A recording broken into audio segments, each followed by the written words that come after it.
como a Miriam disse, já está quase há 30 anos no Congresso. Família toda junta ali, é quase um clã na política, juntos disputar quase 20 eleições. Lembrando também que o senhor e os seus familiares também empregaram ali uma ex-mulher no gabinete aqui no Rio de Janeiro, de um dos filhos do senhor, e também familiares dela. Pessoal, e boa noite aí, ó. Esse discurso do senhor, se não é um pouco contraditório. A entrevista aí da Globo News com o nosso candidato aí, Jair Bolsonaro. Não tem nada de contradição. Por exemplo, eu tenho uma ex-mulher, ok?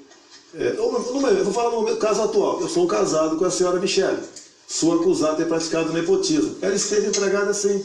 Só que quando estava empregada na liderança do partido, foi quando eu casei com ela. E ficou 2 meses. Valeu, Fabrícia. Boa noite. Do partido. Isso daí não é nepotismo, não foi eu que empreguei. Inclusive eu procurei a direção da casa. Mas na liderança do PP. Eu procurei a direção da casa e falei se ela poderia continuar, qual era a melhor solução. Falaram como, quando eu casei, ela já era funcionária, ok? Boa noite, Fernanda. Estava em curso, né? Possibilidade de ser processado, responder ao processo, levando-se em conta a questão do nepotismo. Tá? Tamo junto aí, turma. Boa noite a todos aí. Quando, geralmente, não sei se você é casado, desculpa, mas geralmente você conhece, se for casado, seja bem-vindo à nossa página do Facebook aí, valeu. Eu conheci 2 esposas minhas, casadas pela segunda vez, dentro da Câmara dos Deputados. Mas por que o clã do senhor é diferente de outros clãs políticos? O meu não temos. Boa noite, Eliana, valeu aí. Clã, a minha família, não temos acusação de termos usado do poder público para enriquecer. Inclusive, quando me acusam de patrimônios que eu tenho... Fabrícia, Eliana, Fernanda, valeu. Deu um parecer em 2015 sobre a questão dos meus imóveis. Quando se fala, por exemplo, que eu tenho um funcionário fantasma, quando a Folha de São Paulo fez uma matéria muito grande e publicou no dia 10 de janeiro desse ano, eu vou na Câmara dos Deputados e no boletim administrativo, essa funcionária que mora em Angra dos Reis, no distrito de Vila História de Mambucaba, estava de férias. Tá certo? Eu não tenho nada de anormal, eu sou uma pessoa normal nessa situação. Candidato? Então, essa que é a questão, é normal, exatamente como os políticos. Não é como os demais. Eu sou normal, olha só. Eu acho que não é ser normal fazer o que os outros fazem.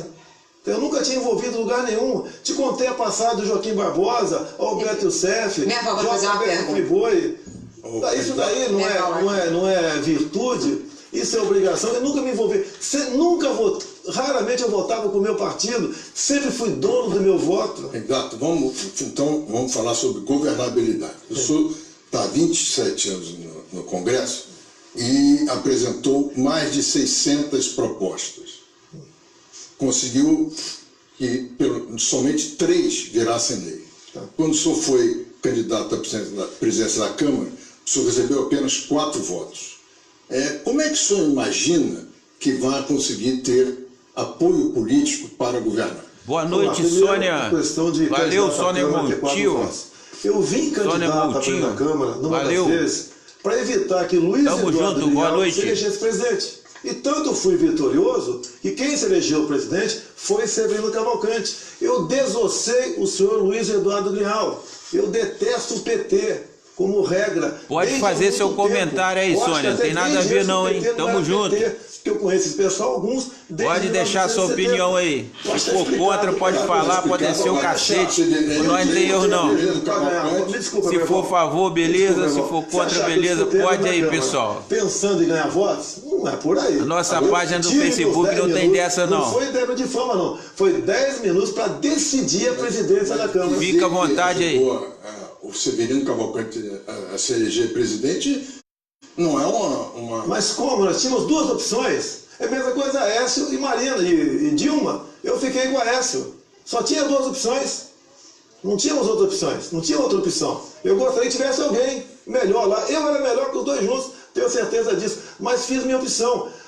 Eu costumo dizer, pior que a corrupção no Brasil é a questão ideológica. E eu evitei que Luiz Eduardo Grial, o bilionário, dessas questões de mortes desaparecidos políticos e comissões da verdade, chegasse a presidente da Câmara.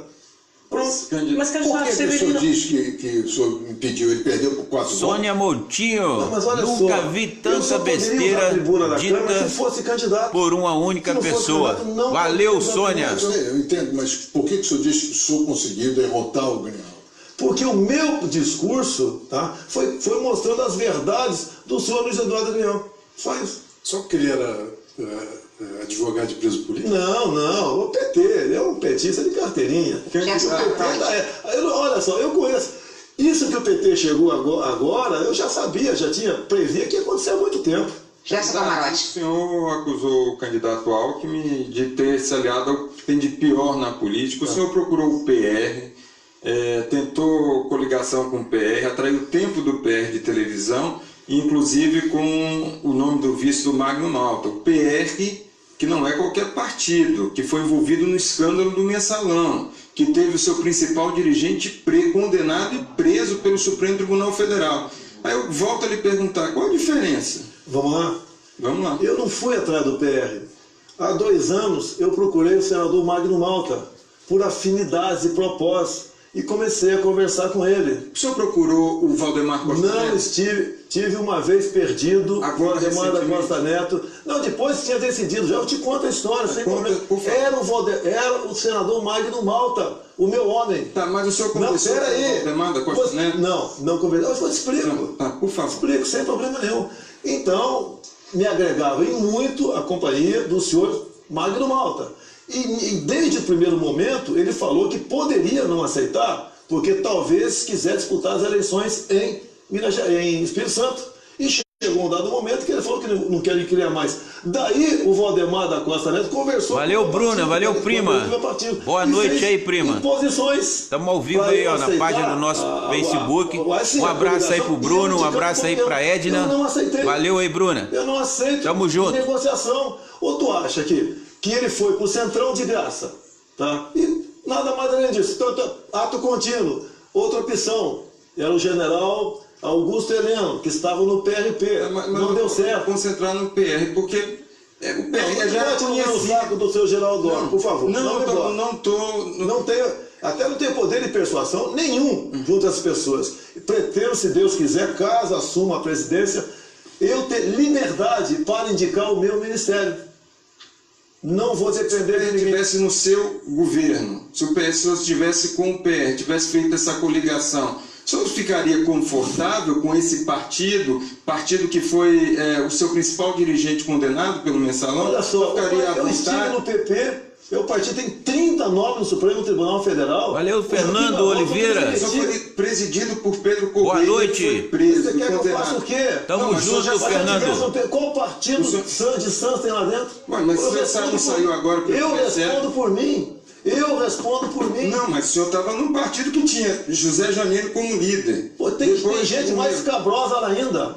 E o senhor acha normal conviver ali na liderança? Olha só, raramente até frequento liderança. Eu vi chefe de liderança. Não tem reunião, sempre acabava a liderança, ninguém comentava nada. Deixa o homem falar. Mas já tinha sido noticiado. Você já viu o confessionário dos partidos? Confessionário, tu já viu, o Gerson? Valeu, Léo Luga. Boa noite aí, parceiro. Tamo junto, amigo. Nenhum. Não faltaram oportunidades. Boa noite aí, fera. A única diferença é essa. Agora, qual a diferença? Marli Leazes. Boa noite, Marli. Show de bola aí, ó. Jair Bolsonaro, ao vivo. Deixar mais preso na Globo News aí, pessoal, ó. Tem deputado que vai fazer. Marli, um abraço aí, boa noite aí pro Carlos Henrique, pro Lucas e pra Sara aí, valeu. A gente de um partido que meteu a mão na Petrobras. Tamo junto. Agora, se for pensar dessa maneira, até você que anda no plenário, já viu você andando pelo plenário, sim, eu tô lá, você está contaminado também. Não, você está contaminado também. Candidato, eu estou ali. Valeu, Marli, valeu, brigadão. Show. Inclusive para... Tamo junto. Vamos lá. Quando você vai na padaria, você vai comprar o quê? Pão, né? No açougue caro. O senhor deixa eu terminar. Mandado pelo Pedro Correia. Deixa eu terminar aí, meu filho. Deixa o homem falar, caramba. Pedro Correia, meu Deus do céu. Poxa, pelo amor de Deus. Se você vê lá, acabava uma votação importante. Boa noite, Marli, valeu. Pega para o assessor, me traga a relação da fidelidade. Você já sabe o que é isso. E de acordo com a fidelidade, eu sempre era infiel, quase sempre infiel.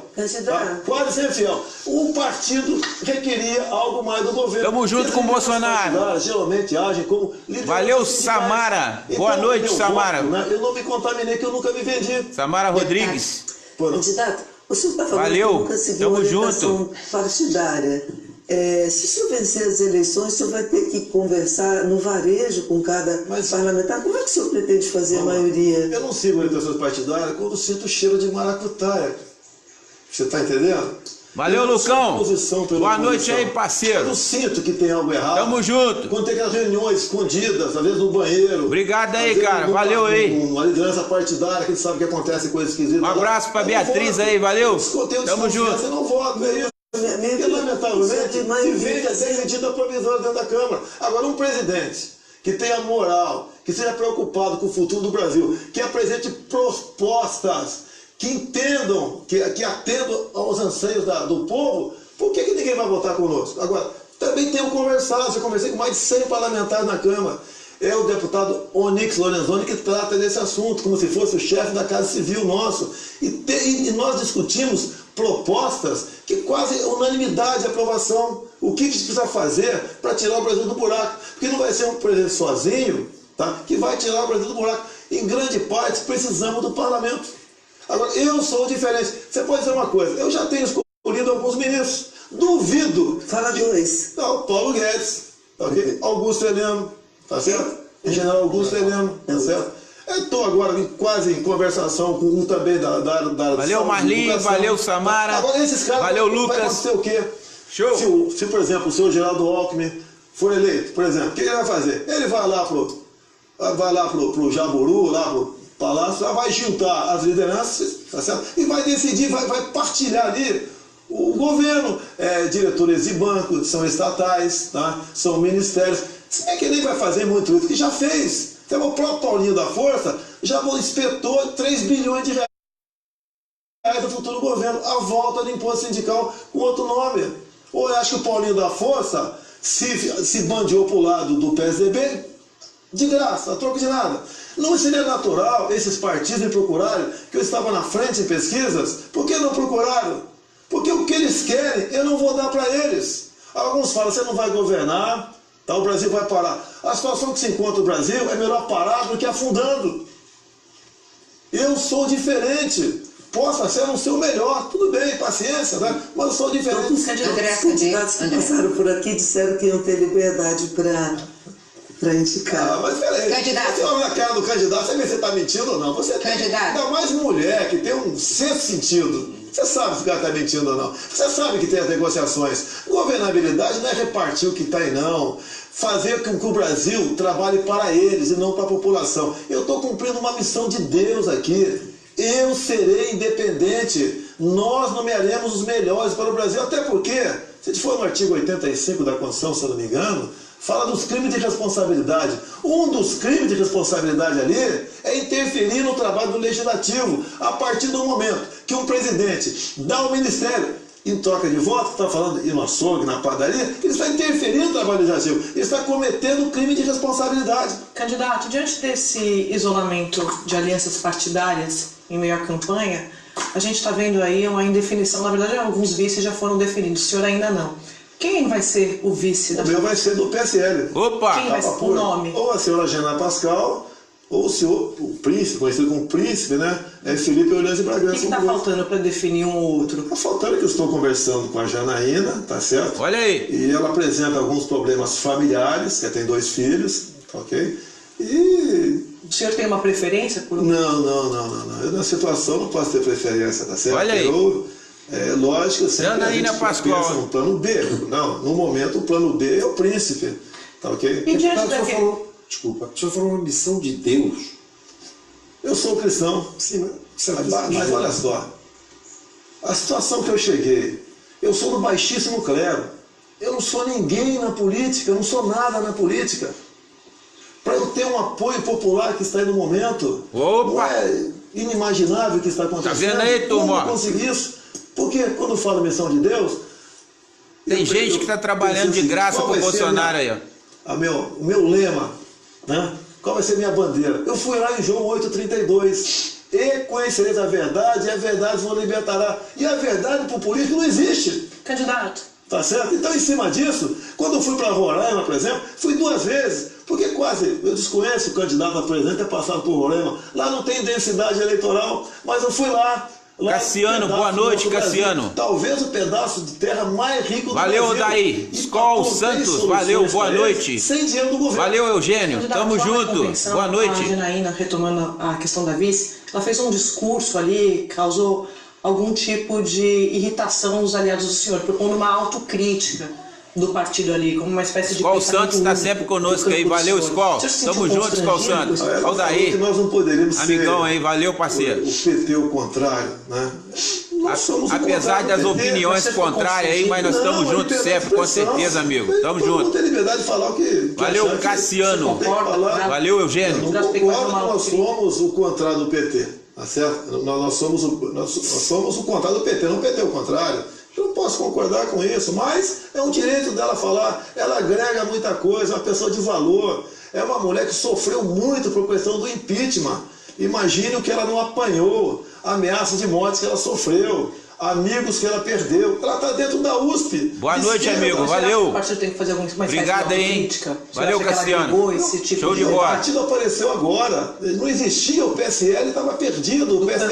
O PSL ia deixar de existir. E a dificuldade para trazer gente para nós, sabe por quê? Não temos esse fundão partidário. E foi feito um verdadeiro balcão dentro da Câmara, ofereceram 2, 3 milhões de reais no fundão para trazer deputado por ocasião da janela. Sobraram 8 heróis do meu partido. Eu vejo, por exemplo, o Major Olímpio em São Paulo, deputado federal que é pré-candidato ao Senado. Ele largou o partido dele e teria 2 milhões de reais para fazer campanha e teve televisão. E veio para cá para o ideal. Então tem que valorizar essas pessoas. Sobre essa questão, né? Acabar fazendo uma chapa puro sangue aí, só com gente do próprio PSL. A entrevista da Globo News aí com o nosso amigo aí, ó, candidato aí à presidência do Brasil, Jair Bolsonaro. Aí, ó. Sem tempo de televisão? Porque eu preciso de tempo de televisão. Ao vivo na nossa página do Facebook. E aí, acabou aqui de nossa residência. Boa noite a todos aí. Tudo bem, mas é até a história do cunhado, né? Você casou com a Maria e veio o João de cunhado pro teu lado, né? Ali o cunhado seria o partido. Eu tenho que ter alguém que estivesse filiado a um partido político. E não escolhi o Magno Malta por ser um partido médio grande, o PR. É porque era o Magno Malta, ele agrega. Mas eu falo em algum momento sobre tempo de televisão. Acho que eu me equivoquei, falei sobre tempo de televisão. Oi? Você falou sobre o tempo de televisão, queria trazer tempo de televisão. É importante o tempo de televisão, tá certo? Mas eu não estava negociando com o PR, eu estava com o Magno Malta. O cunhado meu seria o Valdemar da Costa. Não é pragmatismo, candidato, da política? Olha, o ideal seria que você no primeiro turno não, né? Você tivesse que concorrer à presidência, governador e prefeito, sozinho. Evitava isso, porque isso leva a corrupção, leva a acordos espúrios. Essa coisa do tempo de televisão, essa cobiça, não é a prática da velha política? É a prática da velha, mas eu não procurei o Magno Malta pelo tempo de televisão, eu procurei o Magno Malta pelo Magno Malta. Você falou da televisão. O Valdemar da Costa Neto ofereceu para o presidente do meu partido, tá? Eu botar o vice que quisesse, ele coligaria conosco, desde que, uma das coisas que ele botou na mesa, queremos coligação para deputado federal, Rio e São Paulo. Nós pretendemos fazer 9 deputados federais no Rio e São Paulo. O Valdemar, que não é bobo, ele pode ser tudo, mas não é bobo, sabe que nessa coligação só o meu filho Eduardo Bolsonaro estava garantido em São Paulo. Porque nós ficaremos sem televisão, por favor, sem televisão e sem fundo partidário. O nosso fundão partidário são 10 milhões de reais. 3 milhões para a campanha de presidente. Eu já falei que não quero os 3 milhões porque eu votei contra o fundão. E é um escárnio, 1 bilhão e 700 milhões de reais para esse fundão, para reeleger parlamentares que, lamentavelmente, né, em grande parte, não produziram algo de bom para o Brasil. Candidato. Você vai conversar com alguém que não é bobo? Peraí, cara. Você conseguindo a presidência da República, tá certo? O pessoal vai ter que olhar para mim. Não, mas antes. Não, mas peraí, mas se eu não chegar... Eu não tenho obsessão pelo poder, Camarões, por favor. Eu não tenho obsessão pelo poder. Não conversei com mais partido nenhum. O que é natural não é eu conversar. É eles virem conversar comigo. E ninguém veio. Okay? Candidato, o senhor tem fugido de todas as perguntas sobre economia com o argumento de que o Paulo Guedes, que vai ser seu ministro da Fazenda, sabe tudo, né? Mas acontece que Paulo Guedes não é candidato, é demissível, pode não estar com o senhor. Como é que o senhor vai convencer o eleitor de que o senhor está indo com o Paulo Guedes. Se ele não é candidato, se ele não vai permanecer, como é que... E além do mais, é o seguinte, o senhor como presidente, o senhor não precisa ser economista. Eu não sou economista como jornalista. O senhor não precisa ser médico. Mas o senhor precisa conhecer as decisões que vai tomar. Então eu quero saber o seguinte, que confiança o seu eleitor pode ter de que vai ter alguém que comanda a economia? Olha, por que você está dizendo que não vai ser o Paulo Guedes? Não. A senhora nunca conversou com ele. É mesmo que eu vou me casar. Vamos supor que a gente vai se casar agora, vamos supor, tá certo? E no altar, alguém pergunta para a senhora, se não der certo, se o Bolsonaro negar fogo, qual é teu plano B?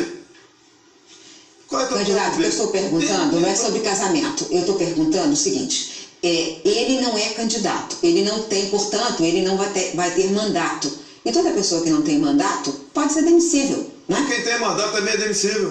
Com cassação, em outras circunstâncias. Não, é demissível também. Mas eu estou falando que o ministro da Fazenda, o ministro é um ministro demissível. Portanto, essa forma de buscar um biombo para falar, olha, ele vai explicar tudo, o senhor é que precisa explicar as suas ideias de economia. Não é um joguete na mão de ninguém. Não, eu conheço o Paulo Guedes, eu sei ele disso, tem caráter, eu conheço ele há muito tempo. Ele tem responsabilidade, ele é um senhor que nunca, pelo que eu sei, nunca ocupou cargo político em governo nenhum, tá certo? E houve uma aproximação nossa, meio assim por acaso, e eu estou muito feliz com ele. Agora, olha só, Miriam, se eu tenho do meu lado uma pessoa como Paulo Guedes, que você disse que você reconhece ele, até fora do Brasil, por que eu vou falar de economia? Meu Deus do céu! Eu sou capitão de artilharia, eu sei fazer integral, sei fazer derivada, sei calcular um tiro de barragem. Eu tenho. Mas o senhor é candidato a comandante do Exército, o senhor é candidato à presidência da República. Eu de números, eu sei o que o povo precisa, tá? Senhor Paulo Guedes, o que o povo quer, almeja? É uma inflação baixa, é uma taxa de juros menor do que está aí, tá? É um dólar que não atrapalha quem queira exportar, nem quem queira importar. É, se possível, pagar os juros, começar a pagar a nossa dívida sem aumentar imposto. É desburocratizar tudo no Brasil, é desregulamentar, é abrir o comércio, não seria muita parte dele não, mas para o mundo todo, sem um viés ideológico. É ir pro mercado livre, né? O livre mercado aqui no Brasil, o liberalismo. Dá para fazer tudo isso? Ele falou, dá. Mas se acontecer alguma coisa com o Paulo Guedes, ele fica doente. O problema a questão não é essa, a questão é que... Fica doente. Ele tem, eu acho que não tem gente do nível dele, quase o nível dele, que trabalha com ele do meu lado. Se morrer um presidente hoje, quem vai assumir? Hoje assumiu o Rodrigo Maia. Não, mas as ideias centrais, como se transformar? Esse é o problema. É que o senhor... então eu tenho que ser economista para ser presidente? Não precisa ser economista, eu preciso entender a economia. Quem falou que eu não entendo economia? Eu falei que eu não entendo por questão de humildade. Perto do Paulo Guedes eu não entendo nada. É natural, meu Deus do céu. Eu dirijo um carro. Perto do Nelson Piquet, eu sou navalha. Usar essa forma de se expressar... Aurélio Fernandes, boa noite, Aurélio. Valeu, parceiro. Estamos ao vivo aqui na nossa página do Facebook, aí vendo a entrevista aí da Globo News com o pré-candidato Jair Bolsonaro. Boa noite aí, parceiro. Valeu. No mesmo tempo. Agora estamos em casa, Gabriel. Valeu, Bruna. Valeu, prima. Tá muito frio aí em Juiz de Fora. Aqui em Cataguases tá frio demais. Boa noite aí, querida. Tá? Um abraço aí pro Anderson. Valeu. Boa noite aí pros meninos aí, pra garotada aí, JF. Valeu. Tamo junto. Aprender com ela e ter alternativas. Estamos ao vivo aqui, ó, na nossa página do Facebook. De volta aí, Bruna. A Bruna que tá sempre aí nos acompanhando nas nossas transmissões ao vivo aí. Valeu, Bruna. Valeu, Anderson. Tamo junto. O Brasil está numa situação tal que você tem que acreditar nas pessoas. Tá ok? O senhor Paulo Guedes, caso seja ministro, né, caso ele aceite o convite, ele não vai tomar decisões sem conversar comigo. Não, eu sei. É que a conversa... Agora tem mais gente com ele, tem mais gente que discute economia conosco também. É gente que está pronto a assumir no impedimento. Não é eu demitir o Paulo Guedes. Se ele vai cumprir a missão, ele falou que cumpre a missão, e eu acredito nele. Por que valia demiti-lo? Lançar o Brasil numa aventura? Não é essa hipótese que eu coloquei. A hipótese de uma equipe econômica mais rica em discussão, mais rica em levantamento de problemas, para que o presidente tenha uma visão maior ao discorrer dos problemas. Ele já falou e gostaria de manter o presidente do Banco Central. Eu falei, Paulo, quem vai definir tudo isso é você. Hoje é sexta-feira, dia 3. Ao vivo aí. Dívida interna, dólar. Com essa entrevista aí da Globo News com o pré-candidato Jair Bolsonaro. Por que eu estaria de acordo com a política dele? E assim as demais áreas. Saúde, educação, defesa. E são as pessoas... Duvido, Gabriel, você ficou 3 mandatos no Brasil, você sabe como é que funciona, 4, né? Como é que funciona aquela questão lá nesse troca-troca de cargos, né? De toma lá da cá. O Brasil não aguenta mais isso. Isso leva à ineficiência do Estado e à corrupção. É o que está aí. Graças a Deus está havendo a Lava Jato. Que se não estivesse havendo a Lava Jato, eu acho que o Brasil estaria em situação pior do que se encontra no momento. Por isso devemos fortalecer a Operação Lava Jato, como, entre outras maneiras, colaborando com a Polícia Federal, dando mais meios à Polícia Federal poder investigar. É isso que a gente precisa. Não fazer como um candidato aí falou agora há pouco, nós vamos pegar o pessoal do MP, do Judiciário e botar cada um no seu quadradinho. Não é isso. Ronaldo. Durante se o senhor for eleito, né, está começando a governar, se de repente a inflação começar a subir, aí a gente hoje sabe que os juros estão na faixa de 6,5%. Aí, de repente, o seu Banco Central entende que é preciso subir os juros assim de forma violenta. Tipo 14%, como foi no governo Dilma, ou até, num caso mais extremo, na época do governo Fernando Henrique, chegou o juros de 45%. Só, como é que o senhor enfrentaria essa situação? Meu irmão, nós temos uma dívida interna, me ajude se errado, por favor, próxima a 4 trilhões de reais. Certo? Por aí. Mais ou menos. E contar os compromissados um pouco mais. Um pouco mais, tudo bem. Ela subiu assustadoramente da metade do governo Fernando Henrique Cardoso, onde chegou a 50 e poucos % a taxa de juros para combater a inflação. Esse remédio aqui, esse remédio usado lá atrás, em doses cavalares, está havendo um efeito colateral enorme aqui.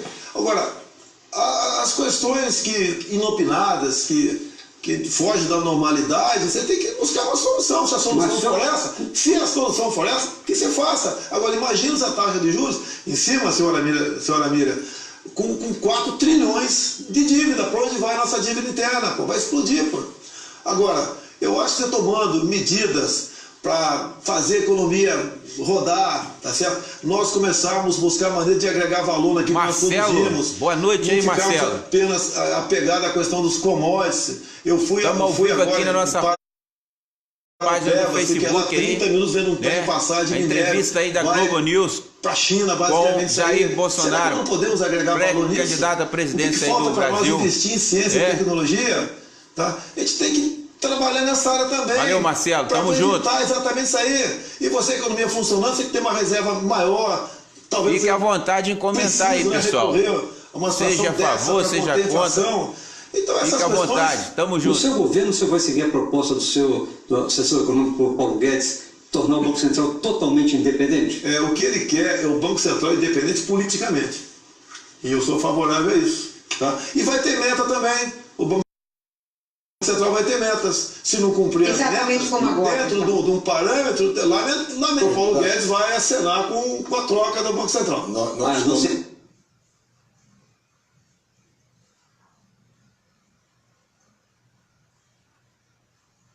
Internet deu uma parada aí, pessoal, mas tá voltando. Calma aí. É jogo rápido. Ele é totalmente independente. Sou polícia, você sabe que esse amigo do rei, como por exemplo a questão da Friboi, obedece que atender a população, o povo como um todo, e não dessa forma que ao colocar alguém por indicação política, essa pessoa atende mais determinado tipo de cliente. Candidato, o Merval quer falar. O senhor está falando, vem falando, o senhor confia plenamente no Paulo Guedes e concorda com as ideias dele. Nós temos um vídeo aqui com uma declaração do Paulo Guedes que a gente queria passar, depois eu queria perguntar ao senhor. Olha o vídeo aí, ó. Olha aí.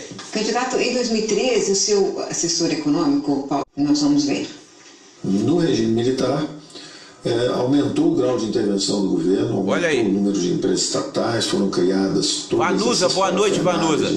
Há coisas até que precedem. Valeu aí, tá? Obrigado aí. A lei trabalhista já é mais Tamo antiga, junto, Vanusa, valeu.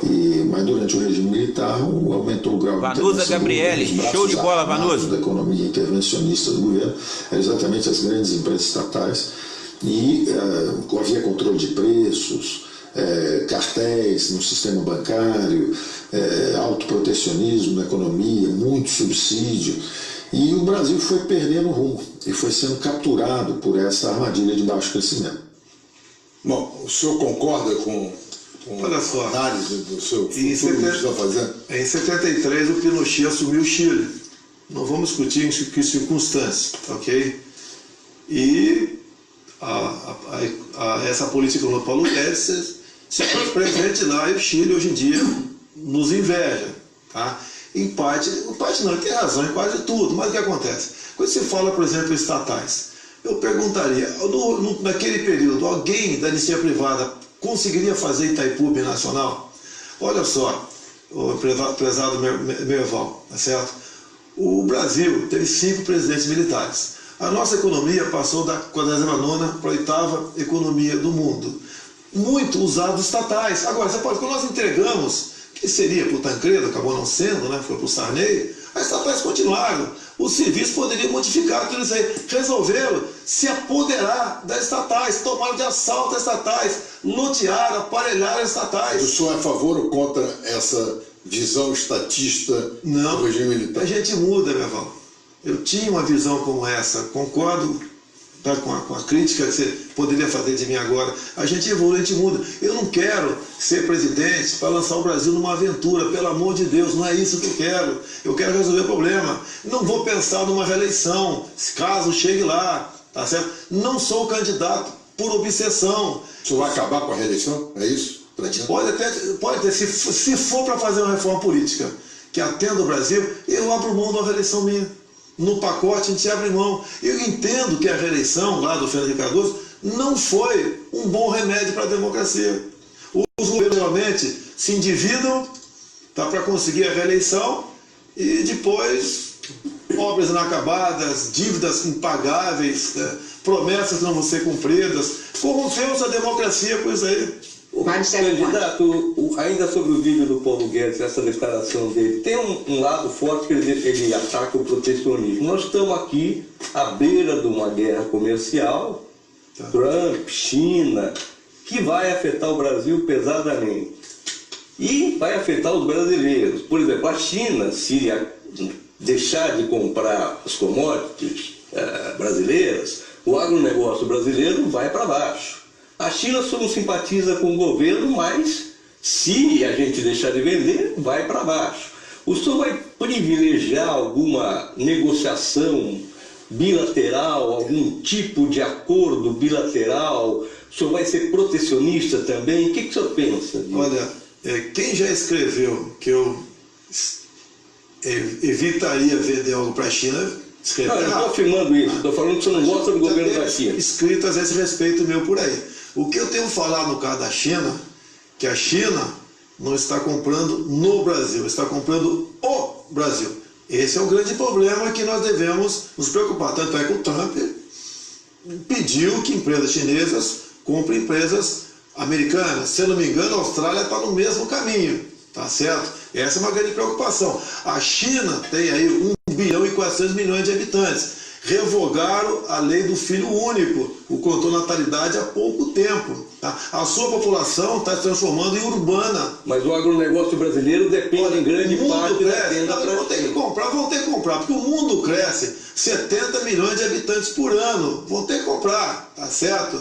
Eles têm essa preocupação. A minha outra preocupação com a China muito grande é que eles já começam a ensaiar comprar terras no Centro-Oeste. Nós estaremos abrindo mão da nossa segurança alimentar. E o homem do campo, o produtor rural, cada vez mais está pressionado por medidas ou por omissões para do governo, que a tendência é ele vender essa terra barata. Vamos continuar fazendo negócio com a China? Sim, vamos fazer. Sim, mas de que maneira? Eu gosto muito de bilateralismo. Eu acho que, em parte, aqui o comércio aqui nosso, no governo do PT em especial, privilegiou-se um certo viés ideológico. Valeu, tá? Adriana Alvim, boa noite aí. Tá? Por que a senhora Dilma Valeu aí, Adriana. Tamo junto. Obrigado aí, tá? Boa noite pra vocês. É questão pessoal, ideológica dela. Mas eu queria focar... Vamos partir para o bilateralismo. O Paulo Guedes, ele critica o protecionismo, defende o livre comércio. O senhor disse aí que defende algum tipo de protecionismo. Como é que vai ser isso? Algum tipo, você tem que ter, meu Deus do céu. Mas não é o que o Paulo Guedes afirma. Não, se o Paulo Guedes é 100%, né, e eu sou 80%, ele vai chegar no 90%. Wagner, valeu, Wagner. A gente vai chegar no Wagner Lima, tamo junto, querido. Valeu. Eu não teria capacidade. Obrigado aí, tá? Boa noite aí pra vocês aí. Resolver todos os problemas do Brasil. Se tivesse, estamos ao vivo aqui, ó, na nossa página do Facebook. A gente precisa dele. Precisamos de um bom embaixador. Tá? Um bom chefe de Itamaraty aqui para fazer negócios. A entrevista aí da Globo News com visitando ali há pouco tempo o Japão, candidato à presidência do Brasil, Jair Bolsonaro. Alessandra, Estados Unidos, Alessandra Silva. Foi na boa noite, Alessandra. Valeu, obrigado aí, tá? Tamo junto. Alessandra é vizinha aí, valeu. Tenho dificuldade, porque ao nível abraço dele, aí. Mas o pessoal boa noite aí, tamo junto. A franqueza, a sinceridade. Há poucas semanas eu almocei com 15 embaixadores em Brasília. Mas eu privilegiaria as relações comerciais com os Estados Unidos, por exemplo, ou com a Europa, ou com a África, ou com a China? Olha, com quem quiser fazer comércio conosco agora. Valeu, Carlos Henrique Xavier, tamo junto. Tá assistindo nós aí ao vivo aí, né? Valeu. Uma tradição. Olha aí, Carlos Henrique, ó. Pré-candidato Jair Bolsonaro. Tá certo? Entrevista com a Globo News. É uma tendência, tem que deixar de existir. Eu não digo privilegiar, mas vou procurar os Estados Unidos. O circo tá apertando. Boa noite, Neilton.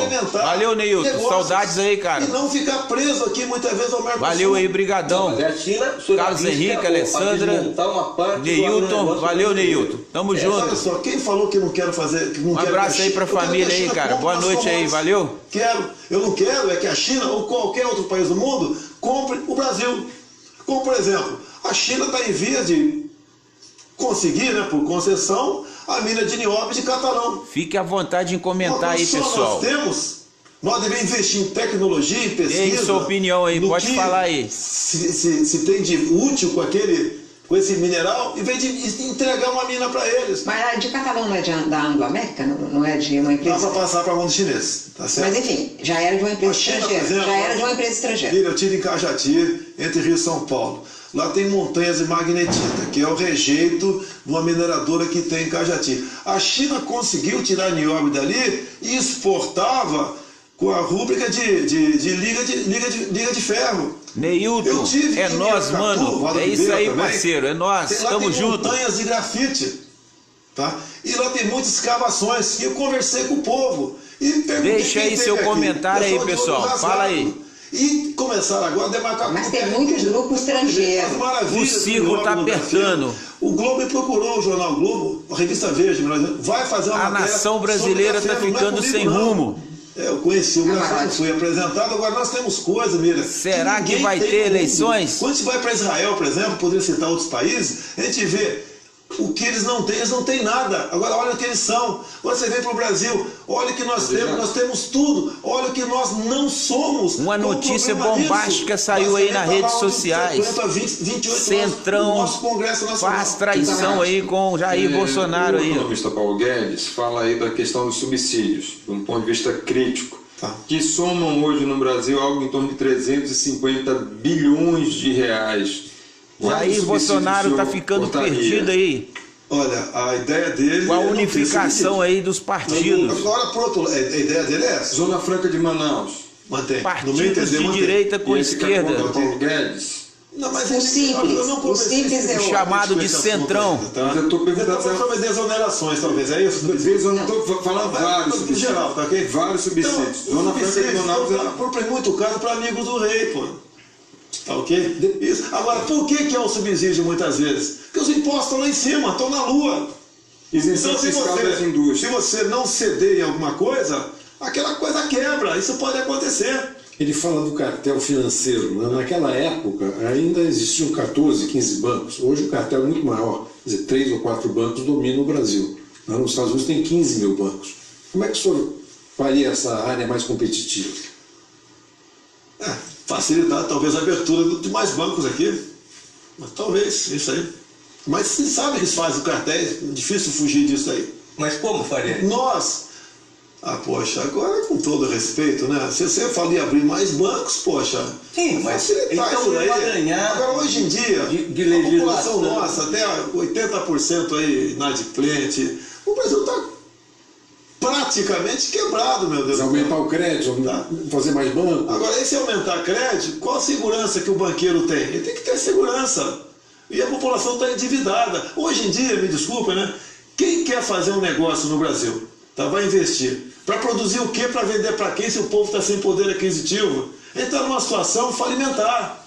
Estamos praticamente quebrados na lona. E agora, quase que um milagre tem que ser feito para mudar o Brasil. A questão dos juros, o senhor tem conversado com ele? Ninguém quer, como ele diz, no canetaço resolver. Mas o juros nosso ainda está alto. Em especial para o povo aí. Agora, quem define? São os cartéis de banco. Como dar mais competitividade, candidato? Como dar mais... Mas aí, olha só, você está perguntando para o capitão do Exército como quebrar, tá certo? Um candidato a presidente da República. Não, o capitão do Exército, candidato, porque faltou, deixa eu molhar o bico, né?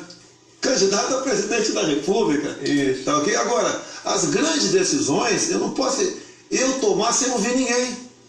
Eu seria um ditador. Não é essa a ideia. Tem um plano, um estudo. Nós não podemos quebrar. Se você, de acordo com você tratar o mercado financeiro, você pode implodir tudo aqui, você não quer isso. Tem uma economista aqui, você poderia nos ajudar como quebrar isso. É o senhor que é candidato. Não, é o senhor que precisa só. saber como fazer. E como você está pensando? A gente só está querendo saber o que você está pensando de economia. Porque está muito nebuloso. Principalmente porque o senhor usou sempre esse argumento. É o Posto Ipiranga. Então a gente precisa entender melhor quem é a pessoa. O Posto Ipiranga é o Paulo Não, Guedes. a gente quer saber... O Posto Ipiranga da Defesa é o General Heleno. Mas a gente quer saber o que o senhor pensa, porque é o senhor que é candidato. Não, mas eu penso, que nós devemos resolver isso. E quem vai dar receita não vai ser. E não vai ser o Paulo Guedes, vai ser toda a equipe. Agora, uma coisa importante que ficou desse vídeo do Paulo Guedes, acho que ficou bem claro, a crítica que ele faz à política econômica do governo militar. E o final do governo militar foi um desastre do ponto de vista da economia. Né? O senhor sempre cita Itaipu, mas é preciso lembrar o seguinte: deixou uma hiperinflação, uma superinflação indexada que a democracia levou 10 anos para vencer, deixou uma dívida externa enorme que foi renegociada por Pedro Malan, deixou o país quebrado, deixou uma desordem nas contas públicas. O senhor consegue admitir isso? Em parte admito, sim. Delfim Neto tinha a ambição de ser presidente da República e não conduziu a política econômica a contento. Conduziu para ajudá-lo, né? Não foi só Delfim Neto, né? Delfim Neto queria ser candidato a presidente e havia essa intenção por parte dele. Jéssica. E chegou a esse ponto. Valeu, Jéssica. Boa noite. Tamo junto. Obrigado aí, tá? Essas coisas boa noite pra vocês aí. Show de bola. E o governo militar realmente saiu. Então ele errou na economia. Não, na reta final não foi bem. Agora, olha a infraestrutura deixada pelos militares. Sadio. Sem essa infraestrutura, nós não seríamos nada aqui no Brasil. Então tem essa herança dos militares que nós sentimos ela até hoje. Valeu, Carlos Henrique, valeu, Neilton, valeu, Jéssica. Tamo junto. Boa noite. Não tivemos nada, só corrupção. Fizemos o plano real para enfrentar a inflação deixada pelo governo militar, por exemplo. Vamos conversar aqui, né? É que, inclusive, dado a metade do governo FHC, os juros na lua, tivemos essa dívida monstruosa aqui também que ninguém sabe como pagar. Candidato, o Paulo Guedes já falou em algumas entrevistas que pensa em reduzir os impostos, cerca de 50 para 8, no máximo 10, que vocês estão conversando sobre isso. Quais são esses impostos? Olha só, nós temos ali dezenas de impostos. Tá? O deputado Luiz Carlos Raul está com um projeto nesse sentido. E eu acompanho a meia distância ao longo dos anos em Brasília. Tá? Quando você quer reduzir, diminuir, fundir impostos, não sei o que lá, você tem problema na Câmara, no Senado. Tem parlamentares que são ligados ao governo federal, ou são ligados aos governadores, ou aos municípios. E quando tá, um ente vê que vai perder, vai tudo por água abaixo. O que eu falei para eles? O ideal seria imposto único, até o ideal, né, o sonho, né? É uma utopia, tudo bem. Mas nós devemos começar a reduzir paulatinamente os impostos. Qual imposto? Nenhum imposto já está lá. Poxa, Amélia. Mas ele disse que vocês estão avaliando. Poxa, que a gente Amélia. estão conversando sobre isso. O básico dos impostos. Não, ele falou que o senhor concordou em ter 15 por exemplo, procedimentos médicos, eu não vou ter como responder para você, velho. Mas quando você conversa sobre isso, e quais impostos você já falou? Eu não sou médico. Mas você também pode saber das suas ideias. O senhor disse, o Paulo Guedes disse que desculpa, André, aí eu vou complementando você e depois deixo você com a palavra, é que ele falou assim, olha, eu pensei em 10 impostos, mas ele concordou com 15. E eu fico pensando nos outros, quais seriam eliminados? Eu não vou particularizar aqui agora, que é uma discussão ainda bastante, não é superficial, né? Mas não tem nada de concreto ainda.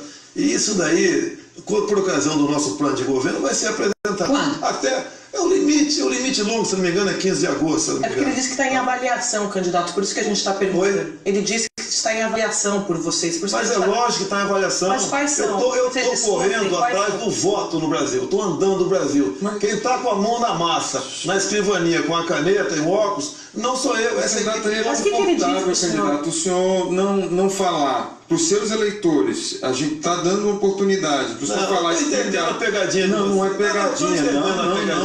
Não, que é isso? Eu estou entendendo. Tem um eleitor lá. Não, de jeito nenhum, candidato. Vocês querem me rotular aqui uma coisa que eu não sou. Irresponsável e sem bom senso. Vocês querem me rotular. Eu senhor está falando isso. Poxa, você tem 60 impostos lá, você quer que eu particularize? Não, cada imposto? Eu quero que você explique alguma coisa. Não foi o Paulo Guedes que falou, candidato, é por isso. Eu não vou aceitar esse jogo de vocês. Até porque uma coisa que está em gestação, eu não quero lá na frente ter que explicar o que eu falei no Globo News e mudou isso, mudou aquilo. Tá certo? A responsabilidade de cada setor da máquina da União está no grupo de certas pessoas que estão elaborando o projeto. Tá ok? Então, agora, se vocês não confiam, também não confiam no economista como Paulo Guedes, paciência. Tá ok? Candidato, por exemplo, em relação ao reajuste do salário mínimo, os economistas têm uma visão até mais fiscalista, mas o presidente da República tem uma visão mais social, até porque ele recebeu os votos. Eu lhe pergunto, ano que vem vence a lei sobre a fórmula de correção do salário mínimo, que é a inflação do ano passado e o PIB de 2 anos anteriores, que quando o país está crescendo, ele é bastante favorável. O senhor manteria essa fórmula ou deixaria só a correção da inflação? Ou o senhor opinaria junto à sua equipe econômica com a sua visão de quem andou por esse país todo para colher votos? O que o eleitor do senhor, o trabalhador, pode esperar de uma política de salário mínimo? O aumento do salário mínimo não pode ser, tá certo, superior ao aumento. Boa noite, Michael. Valeu, Michael Grazielli. De condenando ano após ano os salários dos aposentados. Boa noite, aí. Os proventos, a aposentadoria dos deputados e dos Neilton da Silva. A gente não pode admitir. Neilton, nosso parceiro aí, amigão aí.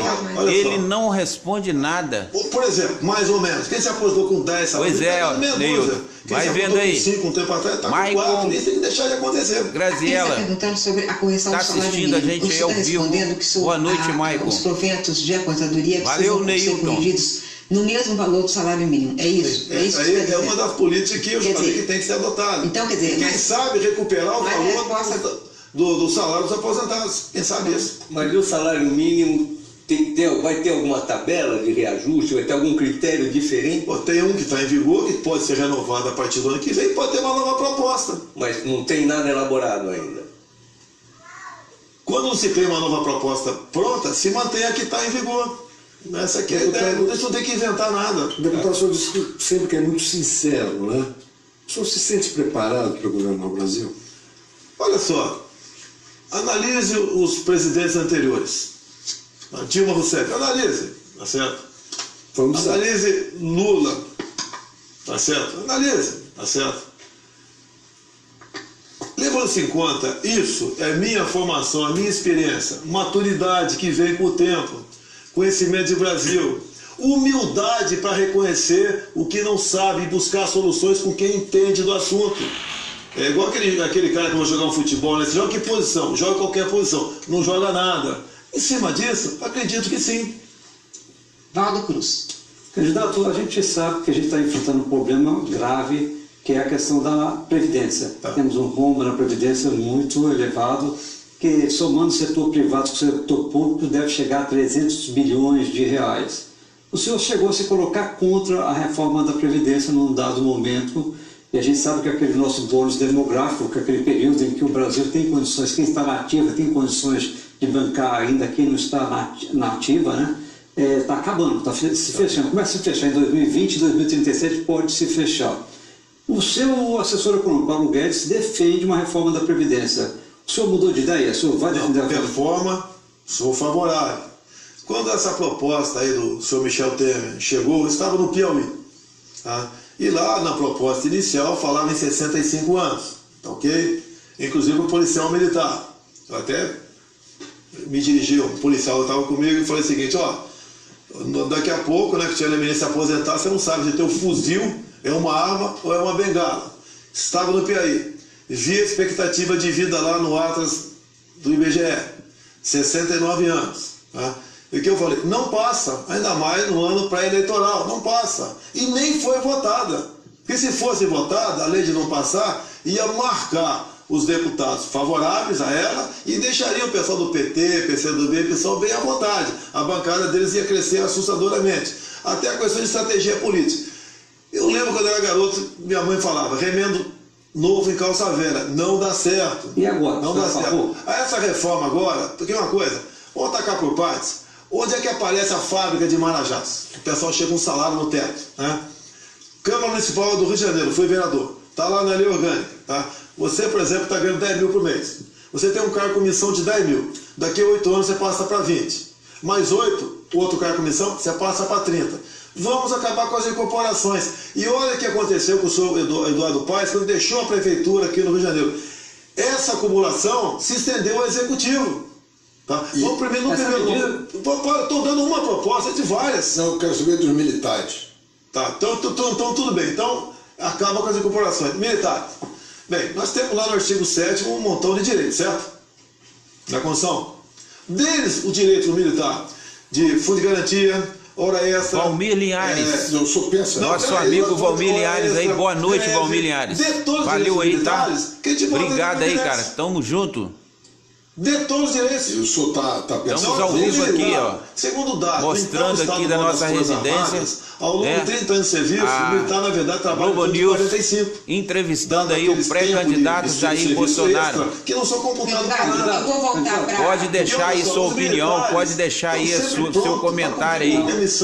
Você que é contra, você que é a favor, fique à vontade de dizer isso. É sempre os militares, como os militares estão no momento, tá? Valeu, Valmir, tamo junto, tá? Brigadão aí, show de bola. A questão é o seguinte, valeu, Maicon.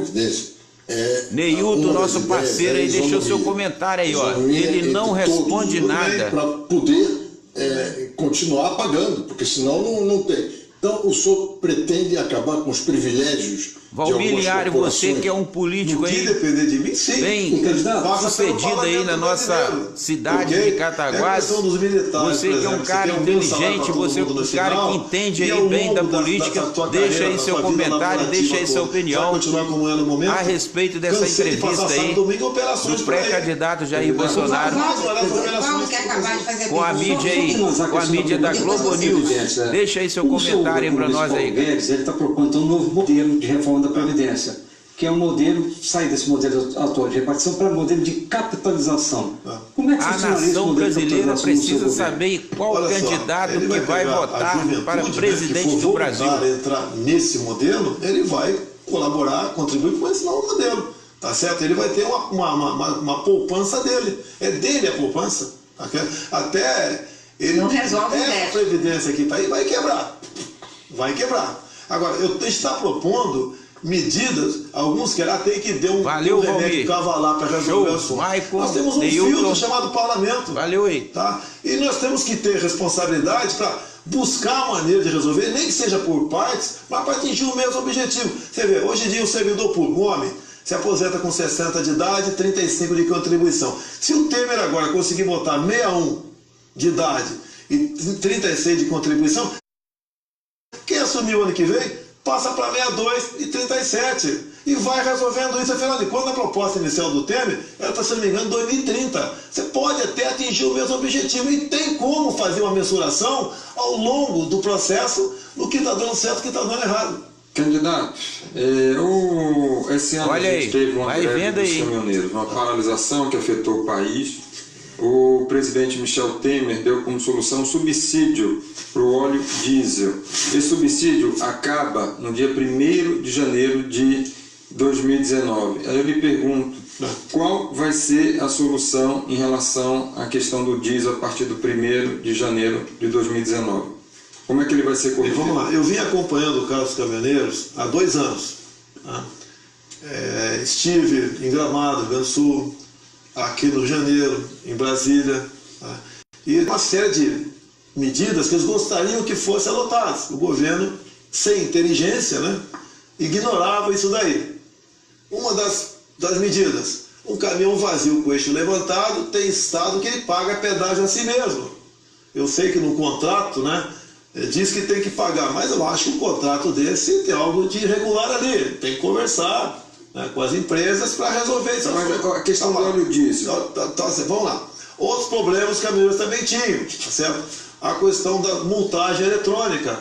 Tá? É uma festa. Você anda aqui na hora do Rio de Janeiro, a 70 por hora, sem passarela, e você vai na Rio Santos, por exemplo, tem uns 50 lombadas eletrônicas, 40 por hora até Santos. Essa multagem, eles botam no preço do frete, no final, é mais um encargo. Parece que dificilmente vai fazer uma viagem daqui para Recife e voltar sem pegar uma multa. Ele está perguntando o subsídio. Nosso subsídio é o subsídio. Você pode ver, olha, Miriam. Então é isso, porque primeiro, isso que ele está perguntando. Responde a resposta dele. O preço do combustível é caro, dado os impostos. E tem Boa imposto noite, estadual. Edna. Valeu, Edna. Vai imposto estadual. Se o governador vai alegar que não tem como reduzir. Tamo junto. Tá certo? Obrigado aí, tá, Edna? O senhor retira os números, inclusive. Valeu aí. Edna Carvalho, sempre conosco aí. Até a questão da Previdência. Nos assistindo aí ao vivo na nossa página do Facebook. Valeu, Edna. Boa noite aí pra vocês aí, pra Bruninha aí, pro Bruno. Tamo junto. Só para eu entender, o senhor vai retirar o subsídio do óleo diesel? Se for eleito. Olha, o preço do combustível não pode continuar como está aí. Tá? Informações que eu tenho, se são verdades eu não sei. O preço do óleo diesel sai por mais ou menos 90% lá no final da refinaria, 90 centavos. E o governo, eu acabei de ver na Globo News lá embaixo um lucro monstruoso da Petrobras. Mas peraí, quem é que faz o preço da Petrobras? Ninguém quer dar canetada em lugar nenhum aqui. Mas, pelo que me consta, não sei se é verdade, tá? A Petrobras, que está lá por 90 centavos de óleo diesel, bota 150% de majoração no preço do óleo diesel. Aí vai para a ponta da linha esse preço absurdo que está aí. Será que não pode ser menor um pouquinho esse percentual? Porque você não tem saída.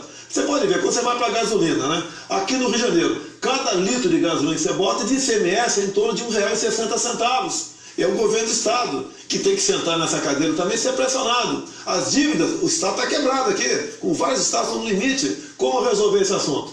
Vamos quebrar a população, o ser humano, né? O trabalhador, para atender os interesses outros de pagar dívidas, por exemplo, da Petrobras? Então não será preço livre. Não será preço livre. Você não tem uma solução mágica para isso. O que eu quero é que não pode ser intervencionismo ou preço livre. Não pode ser. Mas quem vai...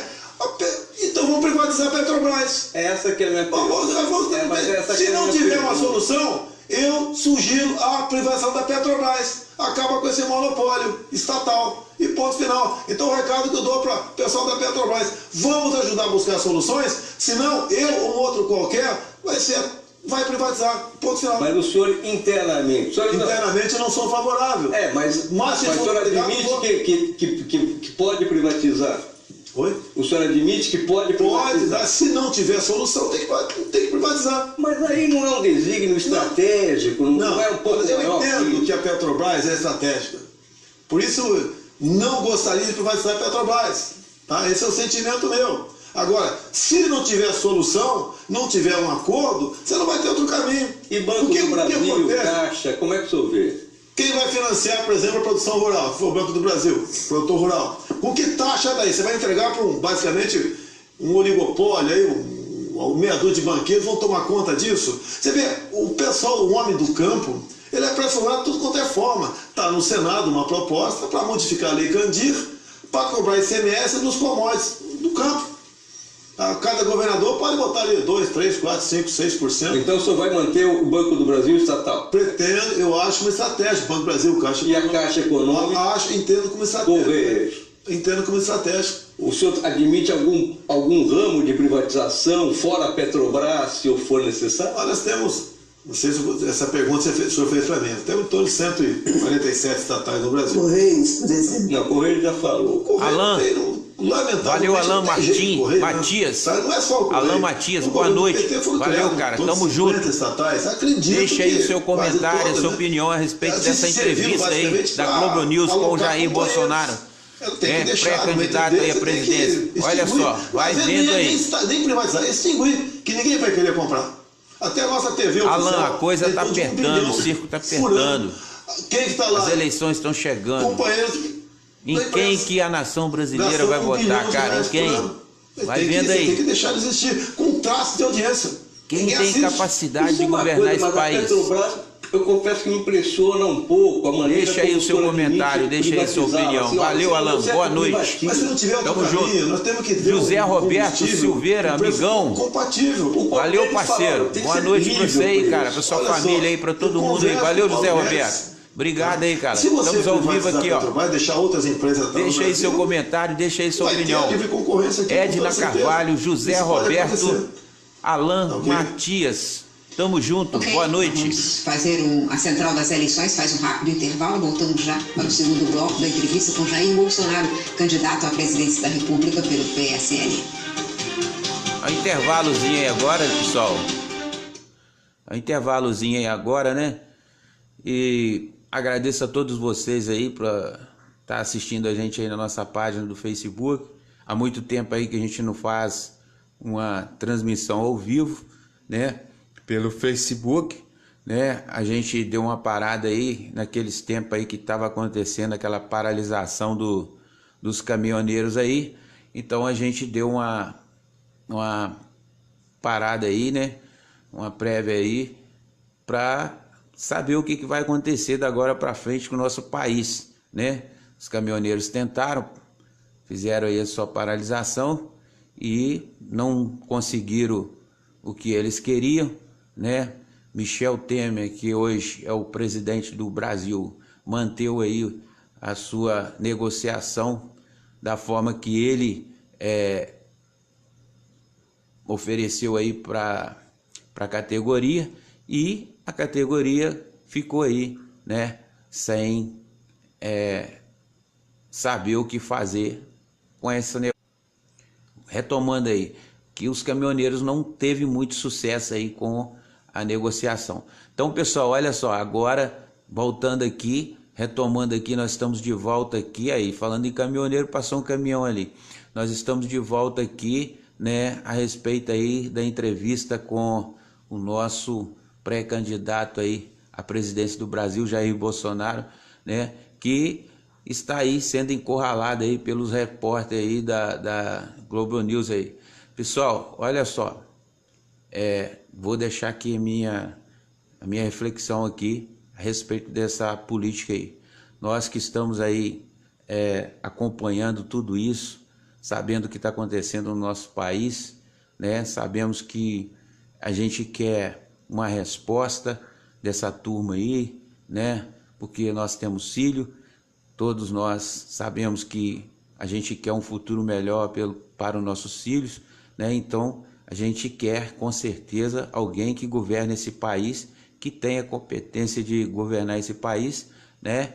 E direcionar esse país de uma forma que traz, né, bons benefícios aí para a nossa sociedade, né? Porque nós estamos sendo encurralados aí com uma péssima saúde, né? Com a má segurança, né? Com a educação aí sendo massacrada pela ideologia de gênero que está trazendo um lixo contaminoso para o nosso jovem, para nossas crianças. Então, pessoal, a gente tem que eliminar voltando aí, retomando aí de volta, né, a entrevista aí. A gente vai aumentar o volume aqui, mas finalizando o que eu estava falando, a gente precisa melhorar a nossa educação, nossa saúde, a nossa segurança. Então, nós queremos um governo inteligente, um governo que saiba lidar bem, né, com a nossa economia, né, com a nossa segurança, com a nossa saúde, com a nossa educação, tá, pessoal? De volta aí. Declaração agora. O senhor acha a mulher uma subcategoria? Olha só, eu fiz uma brincadeira. É comum entre homens. Com essa declaração. Peraí, deixa eu falar. É comum entre nós homens, tá? Eu alimento muito namorador, por exemplo, né? Daí vem uma menina, ele fala, eu vou ser fornecedor, não vai ser mais consumidor. É brincadeira. Você viu meu semblante brincando ali? Mas essa declaração machista foi uma brincadeira. Eu respeito as mulheres. Essa minha filha arrebentou com o meu coração. Deixa eu falar uma coisa para o senhor. Essa declaração não é a única declaração machista do senhor, a gente tem acompanhado outras. O senhor já falou, por exemplo, que a mulher, aspas, do senhor, deve ganhar salário menor porque engravida. Qual é a fonte disso aí? Posso terminar? Não, termina. O senhor deixa eu terminar, obrigado. Quando ela voltar da licença maternidade, vai ter mais um mês de férias, ou seja, trabalhou 5 meses em um ano, fecha aspas. O senhor sabe, o senhor está fazendo campanha, candidato à presidência da República, que a mulher de fato ganha menos hoje no Brasil do que o homem. O senhor também sabe, eu tenho certeza, que hoje 40% dos lares são chefiados por mulher. Como o senhor espera conquistar o voto feminino com essas declarações? Não procede essa informação. Eu dei uma entrevista. O senhor deu essa entrevista ao jornal Zero Hora em fevereiro de 2015. Cadê o áudio? Cadê o áudio? Gravam tudo. O senhor já explicou essa declaração várias vezes. Vamos lá. Eles me entrevistaram, queriam saber por que a mulher ganha menos do que o homem. E eu tenho pesquisas, consultei, corri atrás, o assunto era acertado. E essa declaração não é da minha boca, botaram na minha conta. Isso pesquisa que diz. Agora, e infelizmente é uma realidade. Candidato, agora, se fosse uma bandeira minha, explicou essa declaração. Não, se fosse uma bandeira minha, tem discursado no tribunal da Câmara. Um pedaço de papel, como por exemplo, o Lauro Jardim fez uma matéria esses dias. Olha só, espera um pouquinho. É que eu queria focar nessa, candidato. Não, eu vou te explicar. Eu dei uma palestra e foi ouvido, quem me questionou forçou. É o jornalista, fugiu o nome dele aqui. Ele me entrevistou, Augusto Nunes, me entrevistou numa terça-feira. 2.000 pessoas na frente em São Paulo. Imprensa ali do estado todo. Terça-feira. No domingo, o Lauro Jardim publica, na sua coluna, que a minha solução para resolver o crime na Rocinha era jogar papéis, se bandido não se entregasse, metralhar a Rocinha toda. Ele não se retratou. E eu estou dizendo, deixa eu falar. Eu estou me explicando sobre isso em vários locais do Brasil. O próprio Augusto Nunes disse que isso não aconteceu. Esse papel, esse jornalista prestou esse trabalho. Mas o senhor já explicou essa declaração. Mas o senhor acabou de dizer que infelizmente é uma triste realidade. Tá. Então, acabou de dizer. Devemos desenvolver esse acabou de dizer. Porque o senhor acabou de Não, mas olha só. Se esse problema existe há tanto tempo, eu sou acusado pela esquerda, massacrado em cima disso, por que o PT não resolveu o problema? Mas olha só. Não, mas você está perguntando para o senhor, candidato. O senhor é candidato à presidência da República. Se um homem e uma mulher prestam concurso que eu fiz a pergunta. Ou para as Forças Armadas, vão ganhar o mesmo salário. Na iniciativa privada, quem define o salário é o patrão. Eu não tenho como impor X para o homem e isso para a mulher. Ou melhor, X para o homem e X para a mulher. Quem decide o salário é quem é o patrão. Você vai em empresas cuja uma patroa, uma mulher, existe a distorção. Por que botar na minha conta isso aí? Eu dei uma entrevista, nunca fez parte da minha Porque o senhor disse isso. Não disse, não é verdade. Isso daí eu traduzi. O senhor acabou de dizer, candidato. Pesquisas. O senhor acabou de dizer. Mas eu traduzi pesquisas. Mas é uma realidade. Não é meu pensamento isso. Então diga lá qual é o seu pensamento, o que o senhor aí quer fazer para resolver esse problema que é triste. Na iniciativa privada, você não pode interferir. Mas o governo pode dar sinais, dar incentivos, dar estímulos. Você pode ver, tem mulheres patroas, tem muito mais homens contratados do que mulher e tem diferença salarial. Como é que você vai mudar isso daí? Não tem como mudar isso daí. Qual? Agora, não quer dizer, por exemplo, tem muita mulher aqui que é jornalista como você, que talvez ganhe mais do que você. Com certeza. Com toda certeza, pois é. Candidato, E a iniciativa candidato, não é. E aqui não é um serviço público. Candidato, esse não é um assunto de brincadeira, que é um assunto sério. Tá. O senhor falou que estava brincando sobre ser fornecedor. Isso não é um assunto sério, não é um assunto de brincadeira, é sério para as mulheres. O feminismo é uma coisa séria para as mulheres. Essa desigualdade salarial é grave. O senhor tem alguma proposta para reduzir essas desigualdades? Se você quiser interferir no mercado dessa forma, você vai quebrar de vez. Então as mulheres têm que continuar ganhando? Não é que tem que ganhar menos ou mais, tá certo? Isso vai do entendimento de quem estiver contratando. Eu já te falei que tem mulher que contrata homens e mulheres com salário diferente, a mulher ganhando menos. E daí? Você vai chegar lá e falar, é a mesma coisa, é a mesma função, é a mesma coisa? Poxa, meu Deus do céu. Isso daí, você está procurando algo que você não vai conseguir. É uma coisa que não vai chegar a lugar nenhum. Ainda mais se o presidente não estiver disposto a resolver isso. Existem políticas. Ele resolveu isso? Mas é que senhor resolveu isso. Mas você não tem como interferir no mercado. Isso é um absurdo que você está fazendo, está falando. Me desculpa, irmão. É um absurdo. Querer botar na minha conta, aí o presidente vai resolver. Na sua conta não. Na conta de qualquer presidente que não ache que é uma distorção. Vai ter mulher que ganha mais do que homem que não vai gostar do projeto também. Você tem que deixar o livre mercado, de acordo com a mulher que vai ganhar mais. Não interessa se é homem, se é mulher, opção sexual, quanto quer. De acordo com a produtividade, o patrão vai pagar mais ou menos para ela. Candidato, é que o senhor trata muitas vezes desse assunto em vários aspectos. Há uma declaração atribuída ao senhor de que feminicídio é um mimimi. O Brasil está vendo, nesse momento, hoje mesmo no noticiário, imagens de um marido batendo na mulher, põe no elevador, esse caso que aconteceu no Paraná, e aí ele acabou, enfim, a moça morreu, está em investigação, ele é o acusado. No Brasil, no último ano, 4.700 casos de assassinatos por feminicídio, sobre o feminicídio. O senhor acha que é mimimi mesmo? Acha que é uma solução dar arma para a mulher, como o senhor disse, em lugar de o papel da lei? Geralmente, quando eu estou em palestras, eu chamo algumas mulheres voluntárias para cima do tablado e pergunto para elas, vocês preferem a lei do feminicídio no bolso ou a pistola na bolsa? Até hoje foram unânimes. Você pode pensar diferente, tudo bem, vou te respeitar, tá ok? Agora, o cara, para mim, se a pessoa matar o meu pai ou minha mãe, eu vou me sentir triste de qualquer maneira. Eu quero que esse cara cumpra 30 anos de cadeia. Não interessa se matou meu pai ou minha mãe. Qual a diferença matar, com todo respeito, teu pai ou tua mãe? Não há diferença nenhuma, né? São dois seres humanos que merecem viver. Mas, candidato, hoje 12 mulheres são mortas todos os dias. São 5 mil por ano. Por conta dessa questão de gênero. Tá. Como que armar uma mulher poderia salvar a vida dela, por exemplo, no caso desse que a Cristiana citou? Olha só, é caso específico, né? Eu tenho falado muito isso nas minhas andanças pelo Brasil, uma mulher do campo. Você vai fazer uma viagem agora aqui, você não sentiria, não sei, né? Você não sentiria mais seguro se pudesse, desde que tivesse habilitado, ter uma arma no teu carro, porque seu carro pode furar um pneu na Rio Santos e você tem que trocar. E daí? Se chega alguém para fazer uma maldade contigo, você vai sacar do bolso a lei do feminicídio, vai dar risada de você. Você tem que estar em condições... O senhor é contra a lei do feminicídio? Não, eu sou para mim não tem que ter lei do feminicídio. Não tem que ter. Um crime de 2015 vai ser um crime. Não interessa contra uma mulher. No mínimo, 30 anos na cadeia, sem progressão.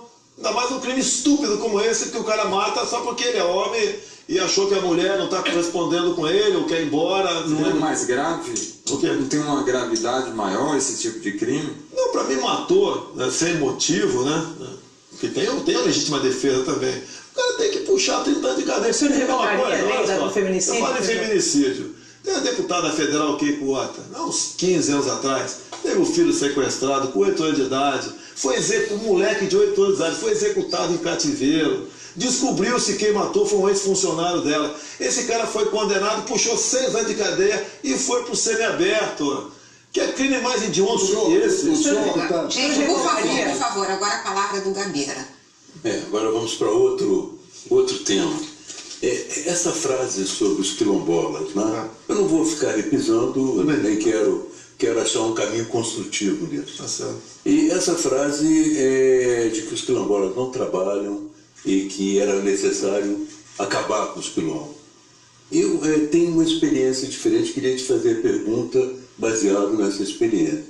Eu conheço o quilombo dos Calungas, em Goiás, onde eles trabalham muito. Eles plantam, vão à cidade tentar vender, mas estão presos por falta de uma estrada, uma boa estrada. O Lula chegou a descer lá de helicóptero, anunciou que faria uma estrada e não fez. Mas eles estão preparados para trabalhar, fazer trocas comerciais mais intensas. Eles têm uma área muito bonita que pode ser explorada pelo turismo. Alguns intelectuais calungas já estão trabalhando no turismo da cidade. Eles estão prontos para decolar se tivessem alguma contribuição. Agora, em Santa Rosa dos Pretos, no Maranhão, eu recebo pela internet uma campanha muito bonita em que eles estão dizendo: nós não temos poço para buscar, não temos acesso à água. Então eles estão fazendo uma campanha para terem acesso à água. Na sua opinião, não seria uma política mais interessante, ao invés de falar em acabar, nós termos darmos uma possibilidade deles serem autossuficientes economicamente, começarem a fazer um jogo do próprio capitalismo, sobreviverem ao capitalismo? Gabriela, eu posso ter sido infeliz na frase. Concordo, me pertencio, já me desculpei. Agora, o que acontece? Não, eu fui quilombola. Eu fui em alguns quilombolas, tá certo? O que eles querem é ter liberdade. E olha que tem quilombola que me apoia. O chefe do quilombola da Paraíba ou do Pará, se não me engano, me apoia abertamente. É o Paulo Quilombola, me apoia abertamente. O que eles querem é liberdade na sua terra. Liberdade. Eles querem até, se for o caso, vender a sua terra. Eles querem exatamente isso daí. Eles querem quase uma nova lei áurea para si. E o governo não pode continuar gastando de forma indefinida com eles, tá certo? Eles têm que dar independência para trabalhar e serem produtivos, mas são impedidos também. Mas quer dizer que, na sua opinião, é possível, então, fazer com que eles se desenvolvam economicamente? É isso que é importante. E esperamos, o Gabriel, uma coisa muito importante agora, que o Supremo está para decidir, para esses próximos dias, a questão do marco temporal. O que está definido, tá certo, que você não pode se criar mais reservas indígenas no Brasil, a não ser aquelas detectadas até por ocasião da Constituição. E o governo quer ampliar o prazo. Tá? As invasões de terra patrocinada pelo CIMI, até pela FUNAI, em fazendas no Brasil, em especial Mato Grosso do Sul, vai se avolumar. Mas eu estou falando dos quilombos. Não, tudo bem, mas tem a ver. Vai valer para os quilombolas também. Vai valer para os quilombolas também. Agora, o Brasil não pode continuar. Você pode ver, o Brasil tem mais da metade do seu território demarcado com outra terra indígena, Parque Nacional, quilombola, área de proteção ambiental, etc. O Brasil está se inviabilizando por causa disso aí.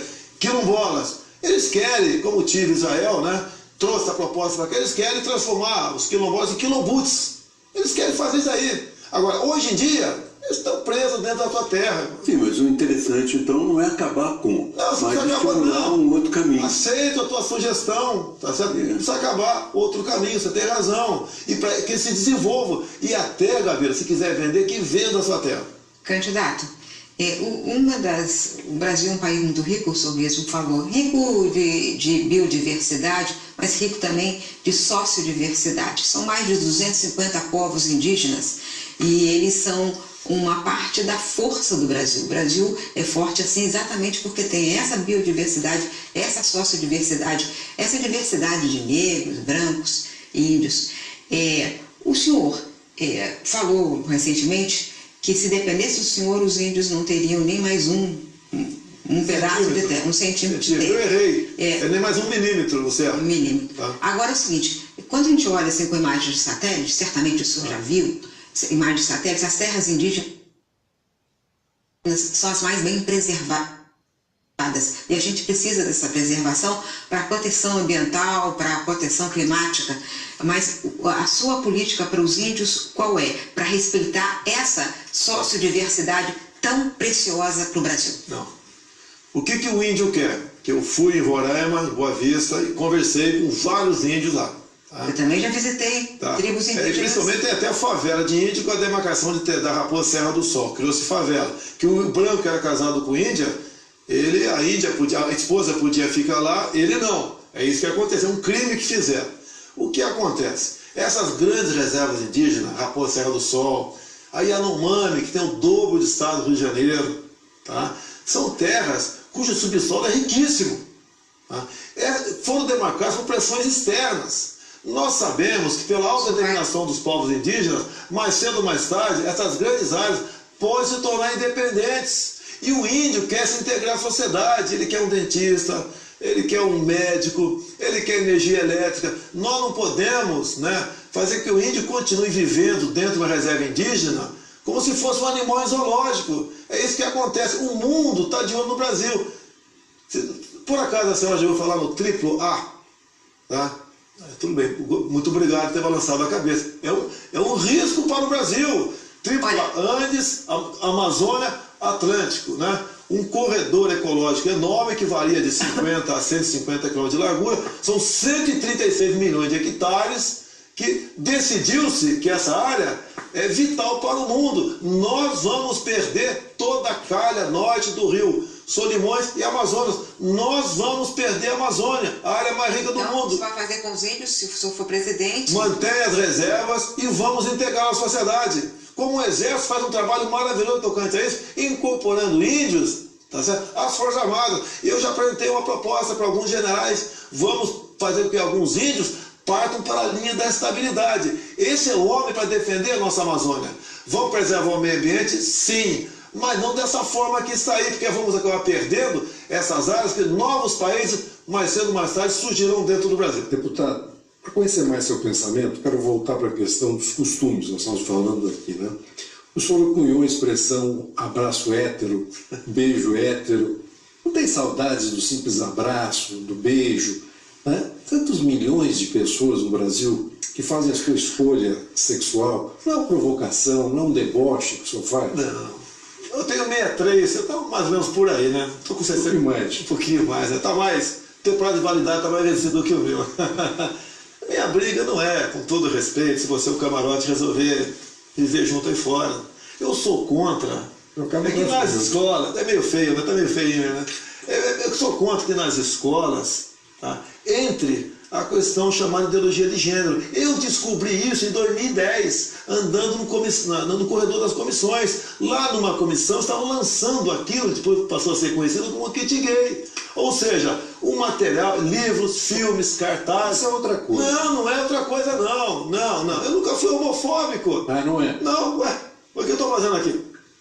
Tá? Eu nunca fui homofóbico. Então o que acontece? Eu não posso admitir que criança com 6 anos de idade assinam filmes como Encontrando Bianca, Probabilidade, onde meninos se beijam, meninas se acariciam para combater a homofobia.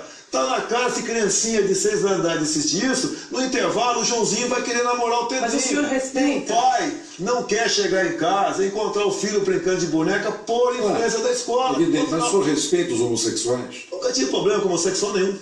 Não. Mas o senhor respeita? Eu tenho certeza até. Mas desculpa aqui, alguém sabe se eu sou gay aqui? Isso é uma coisa que o senhor fala tanto em beijo hétero e tal, que às vezes o Freud vem a... Tá vendo? Eu desconfio de você também. Mas não tem nada a ver com a tua vida. E o que interessa não é se nós saímos daqui e vamos ali dormir com outra pessoa, não interessa o sexo. Cada um leva a tua vida como bem entender. Agora eu não posso admitir, eu quero até repetir aqui, um pai não quer chegar em casa, encontrar o filho brincando com boneca por influência da escola. Será que eu estou errado nisso aí? Meu Deus do céu! Será que eu estou errado nisso? O patrimônio de um pai, de uma mãe, são seus filhos. E não querem se envolvendo precocemente na sexualidade. É só isso. Agora, como esse pessoal ativista não tinha argumentos para me demover disso, me rotularam de homofóbico. E hoje em dia está quase desfeito esse rótulo. O que tem de gay, pai de direita gay no Brasil, como Smith House em São Paulo, tá certo? Tem tanto. Hoje em dia eu acho, até sou capaz de comprovar, que entre os gays eu ganho. Eu sei o Candidato, o senhor recebeu auxílio moradia da Câmara dos Deputados, mesmo tendo imóvel próprio em Brasília. Numa entrevista ao jornal Folha de São Paulo, essa entrevista questionou o senhor sobre esse assunto e nós vamos ver a sua resposta. Quando eu estava solteiro naquela época, esse dinheiro do auxílio moradia eu usava para comer gente. Está satisfeito agora ou não? Você está satisfeito agora? Estou satisfeito. Você está satisfeito? Não, porque essa resposta você merece. Camarote. Exato. O senhor acha ético, moral, usar dinheiro público, dinheiro do auxílio moradia para esse objetivo? Se fosse para dar, estaria bom, não teria problema, né? Você não viu o que aconteceu ali? Ela me chamou de corrupto por estar usando auxílio moradia, por ter apartamento. Ato da mesa. Tá, ok? Quem mora em imóvel funcional não ganha auxílio moradia. Tá? Quem aluga uma casa ou está no hotel, apresenta a nota e é reembolsado. E o terceira situação, ato da mesa. Você recebe descontado 27,5% de imposto de renda. É isso. Ela, um casal de 2 jornalistas, basicamente me acusando de corrupto, eu dei aquela resposta. Alguém acha que eu estava comendo gente para ter dinheiro? Eu nunca fui disso. Eu poderia ter falado, estava tomando cachaça. Candidato, foi o senhor que disse, candidato. Mas eu falei isso, eu estou negando que eu falei. Tá no vídeo. Mas eu estou falando que eu falei. Eu não estou negando que eu falei. O senhor acha razoável essa resposta? Uma resposta ali com sangue quente. Se eu te chamar de corrupta, na situação que eu estava vivendo. Inclusive estavam lá em Mambucaba, onde encontraram, né, uma funcionária fantasma minha. Eu já falei isso aqui, né? Já falou isso aqui. E o Camarote quer fazer mais uma pergunta. São Paulo mostrou a minha mansão. Tirou fotografia, mostrou a minha mansão. Que segundo ilações vale 10 milhões de reais. Agora, aquela resposta, cabeça quente, eu sou ser humano, igual o pessoal, vocês aqui, e igual quem está assistindo televisão, sou ser humano. Camarote. Candidato, do ponto de vista agora, vamos analisar, o senhor se chama que é novo, que tem práticas novas. Eu não estou falando de ilegalidade. Não estou falando de ilegalidade. José Roberto, boa agora, noite. O senhor recebeu valeu, celebridade. Tamo junto. De cálculo aí, cerca de 900 mil a chapa tá esquentando, parceiro. 900 mil reais, se você calcular valeu aí, olha esse só. auxílio moradia, você somar, né? O senhor já tendo imóvel lá em Brasília. O auxílio moradia é para morar. Se o senhor já morava, não precisava do auxílio moradia.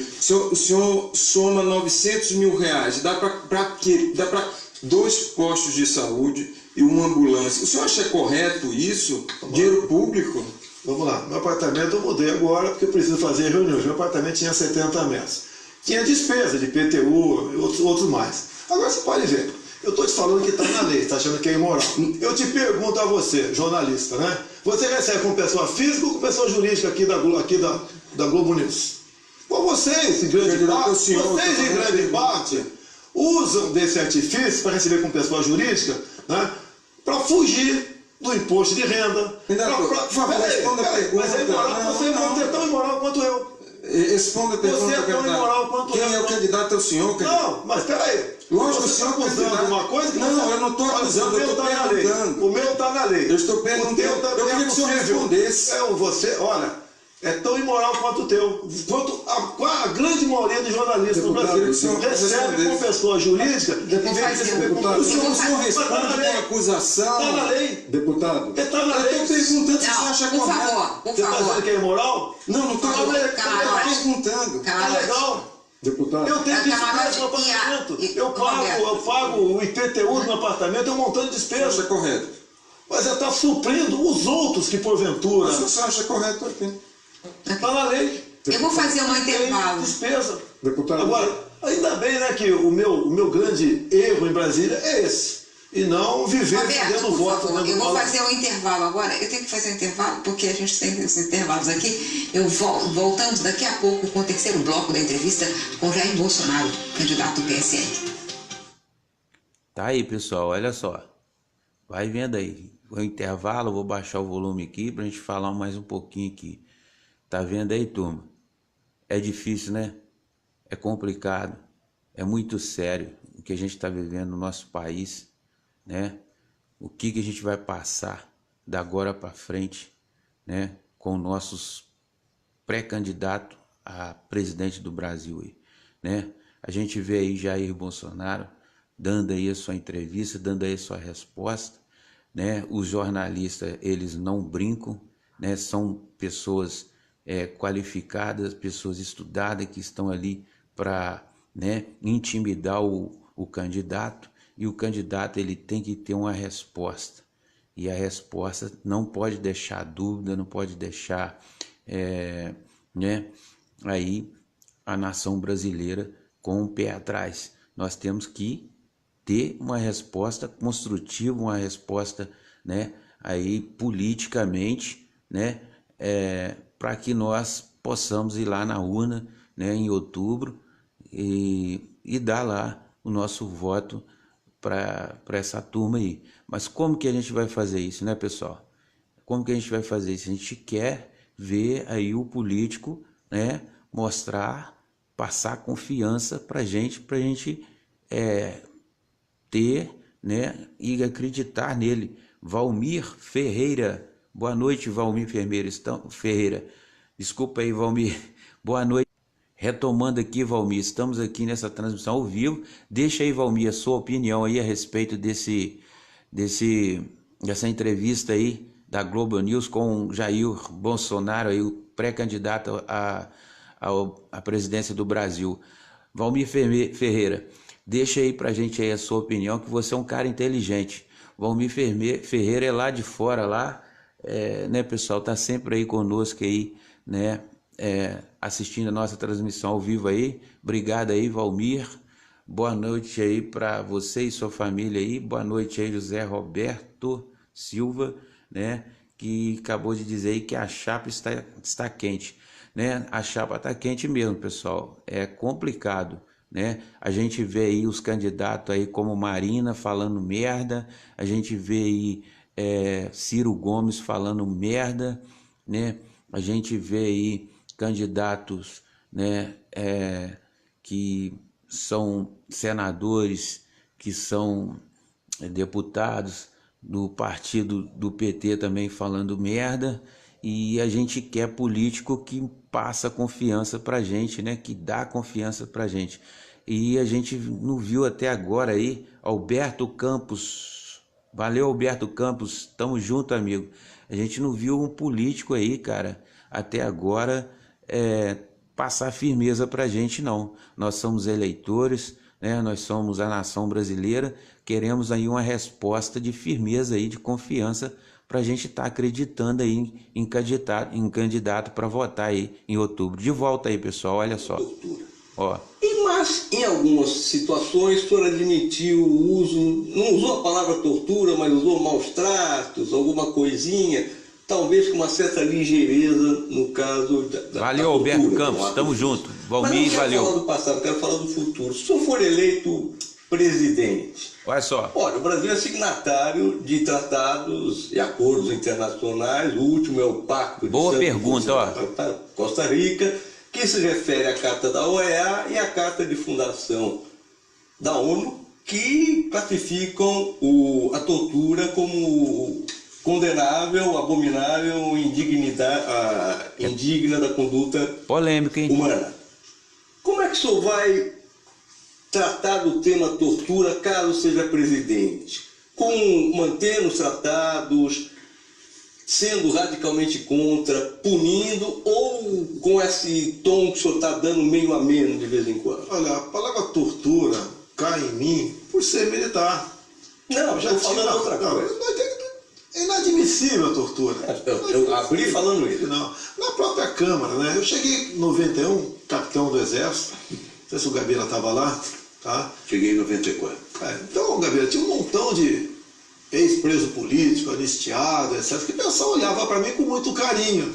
E ali começou-se a discutir já, muitos falavam em rever a lei da anistia, não começou a Comissão da Verdade, foi mais tarde um pouquinho ainda, a Comissão de Anistia, etc., e ali, tá certo, nesses embates, tá, falavam coisas que não eram verdade, queriam se vitimizar. Algumas eram, outras não. E daí as caneladas minhas aconteceram lá dentro. Entrou a palavra tortura, falei, isso que dá torturar não matar. Aí foi num flagrante de uma briga parlamentar, respondi processo por isso. Injustamente, porque eu tenho imunidade para falar o que eu quiser, mesmo que seja a maior besteira do mundo. Mas obrigado pela oportunidade, realmente é inadmissível. Mas e no futuro? O senhor presidente mantém os tratados, vai punir com rigor a tortura? Já está na lei, né? O senhor defende algum tipo de violência Roberto Dávila. em interrogatórios? O senhor defende algum tipo de No violência? passado eu falei algo parecido com isso, né? Questão de... Era comum sequestro no Rio de Janeiro. Lembro desse fato sequestro no Rio de Janeiro. Você deu um exemplo hipotético, discutindo. Você pega, tem um garoto sequestrado que depende de um medicamento que vai morrer, e você pega o cara no orelhão, telefonando, e o cara não quer falar onde está o cativeiro. Tá? O que você tem que fazer com esse cara? Vai falar ou não vai? Vai usar o uso excessivo da força ou não? Porque a família está sendo torturada, aquela criança pode morrer. Tem que dispensar. É uma questão difícil. E naquele momento eu falei que ele tinha que abrir a boca, não interessa como. Deputados, contra todas as evidências, né? Inclusive os historiadores mais importantes, é claro que houve ditadura no Brasil, o senhor nega, né? Como é que nós podemos imaginar que o senhor presidente da República não vai fazer atos, aspas, ditatoriais, já que o senhor não considera que houve ditadura no Brasil? Olha, quem sempre quis o controle social da mídia foi o PT, não fui eu. Porque você pode ver que uma das marcas da ditadura teve imprensa única. A TV Globo nasceu em 65, a revista Veja nasceu em 68. Agora me permite uma coisa aqui, por favor. Sim. Eu quero aqui elogiar, saudar a memória do senhor Roberto Marinho. Tá? Editorial de capa do Jornal Globo, de 7 de outubro de 1984. Abre aspas, senhor Roberto Marinho, abre aspas. Participamos da Revolução de 1964, identificados com os anseios nacionais de preservação das instituições democráticas, ameaçadas pela radicalização ideológica, distúrbios sociais, greves e corrupção generalizada. Fecha aspas. O senhor Roberto Marinho, o senhor acha que ele foi um democrata ou um ditador? O senhor... Eu acabei de falar, por favor, me responda. Não, ele eu vou lhe perguntar. O senhor, houve ditadura no Brasil ou não houve ditadura? Houve período de exceções. Você pode ver, falar em fechar o Congresso, tá certo? O que é o Congresso fechado? Você não fecharia o Congresso? Olha só, o que é um Congresso fechado? Mais ou menos 10 meses, mais ou menos, total. Não tinha nenhum cabo na porta, ninguém entra, ninguém sai. O Congresso não produzia leis. Sim. Fechado. Candidato, com Sarney para cá. O Congresso tem fechado por mais de 10 anos por medida provisória. O que foi mais violento que o Congresso? Aquele período lá, 10 meses, milhares de exilados, centenas de caçados. Candidato, importante saber o seguinte, não é o passado, mas futuro? É o futuro. Num governo seu, essa pergunta, a essência da pergunta do Roberto Dávila que eu gostaria que o senhor respondesse. Num governo seu, que risco há de se repetir esses atos do passado que o senhor acha que não são ditatoriais? A senhora Mira, zero. Era um momento diferente, era uma outra época que aconteceu aquilo lá. Nós tínhamos a Guerra Fria. A senhora sabe que não houve 31 de março, né? Houve 2 de abril. Tá? Quem caçou o João Goulart foi o Congresso Nacional, por aclamação. Dia 11, depois teve eleições presidenciais. À luz da Constituição, Castelo Branco foi eleito, inclusive com o voto de Luiz Guimarães. É história. E costumo perguntar muitas vezes, né? Perguntar pro Gabeira aqui. Posso perguntar, Gabeira? Não precisa responder, não. Só quero fazer de conta que você que é um sparring aqui, tá certo? Tancredo Neves foi eleito de forma democrática ou não? Responda, Gabeira, por favor. Tancredo Neves foi eleito de forma democrática? Nós não somos candidatos e a gente quer saber o seu pensamento. De forma indireta, como 5 militares foram eleitos também. Vocês eram Maluf. A de vocês, que eu tinha 10 anos de idade, 15 anos, sei, tá certo? Eu não botei no Maluf, não. Não, o candidato da oposição que triunfou até agora era o Maluf. Era o candidato do governo militar. Candidato, eu queria fazer uma pergunta. Ele não foi eleito, mas que ditadura era essa? Não teve força. Você fala de ditadura e eleição é ditadura? Toda vez que você me perguntar, você vai receber uma resposta difícil para você. Tá certo. Não me perguntar. Candidato, essa é a sua opinião? Ok, você já manifestou? A gente queria perguntar outra coisa. Eu quero perguntar o seguinte. O senhor recentemente disse que pensa em aumentar o número de ministros do Supremo Tribunal Federal para 21. E isso aí foi pensado por governos autoritários. Por exemplo, Hugo Chávez. O senhor não se sente constrangido de repetir uma ideia que foi implantada por Hugo Chávez? Boa noite aí. Tamo junto. Se fizermos uma pesquisa aí sobre credibilidade do Congresso e do Estamos Supremo, ao vivo aí até agora. esses números são muito próximos. Tá? Lamentavelmente, o nosso Supremo está deixando a desejar. E quando eu falei isso, né, inclusive tem uma nota agora do Noblar, bom, partir do princípio que é verdadeira, o jornalista também erra, certo? Partir do que é verdadeira, diz a nota lá que uma fonte, um ministro, né, antigo do Supremo Tribunal Federal, disse que caso o Bolsonaro ganhe eleições, ele renunciaria ou pedir aposentadoria antes, para que essa vaga dele fosse preenchida pelo atual governo, e não pelo meu governo no ano que vem. Isso daí não é uma coisa constrangedora também? Não é uma forma de manipular a normalidade do preenchimento de vagas junto ao Supremo Tribunal Federal? Mas, Camila, só fique tranquila, tá? Que praticamente nós desistimos da ideia.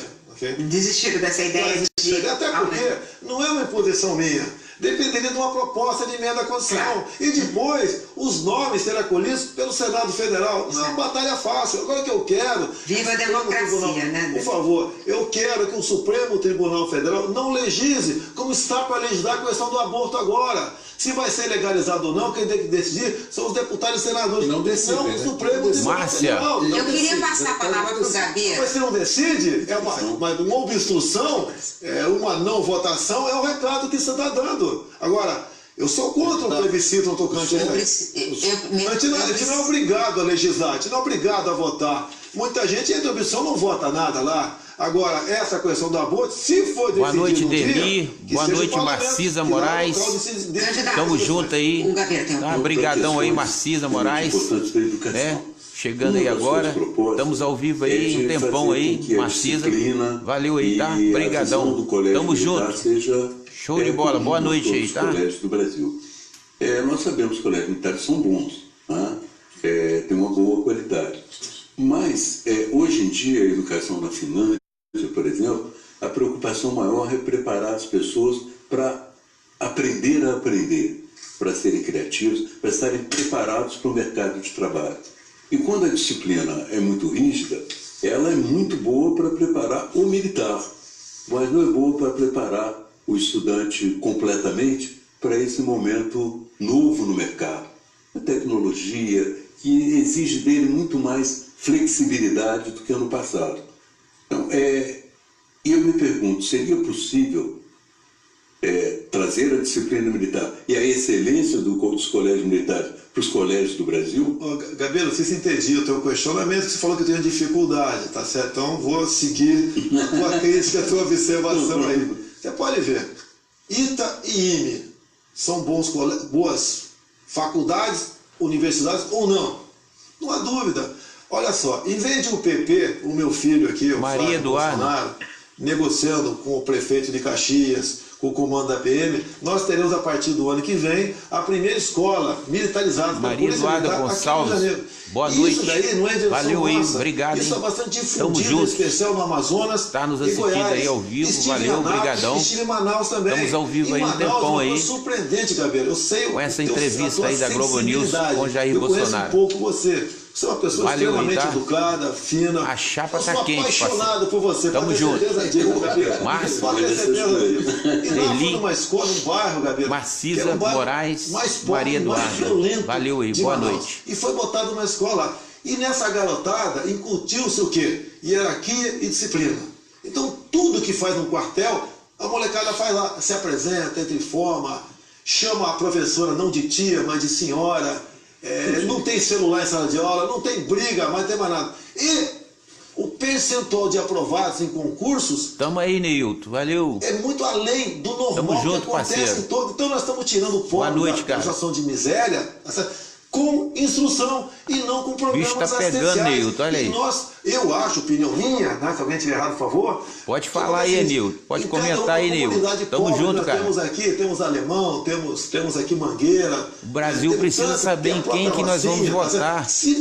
Ali embaixo. Quem que está preparado para comandar esse país aí? Eu acho que vai ajudar em muito, e muito mais que o próprio PP. Que, no meu entender, exauriu-se e não deu certo mais aqui. A coisa tá feia. A preparação do colégio militar para o militar é muito boa. Mas a preparação de um colégio militar para um mercado caótico e que demanda flexibilidade já não é tão adequado. Então, meu querido, olha só, é formar um bom profissional lá na frente. É complicado, querido. Você é um cara inteligente. Hoje em dia, militantes de esquerda. O que nós vamos fazer, irmão? Ocupação no ensino básico. Que saída que o povo brasileiro vai ter. Meu Deus do céu, tá tudo errado. Que candidato a gente vai escolher para comandar esse país aí? Eu preciso fazer um intervalo.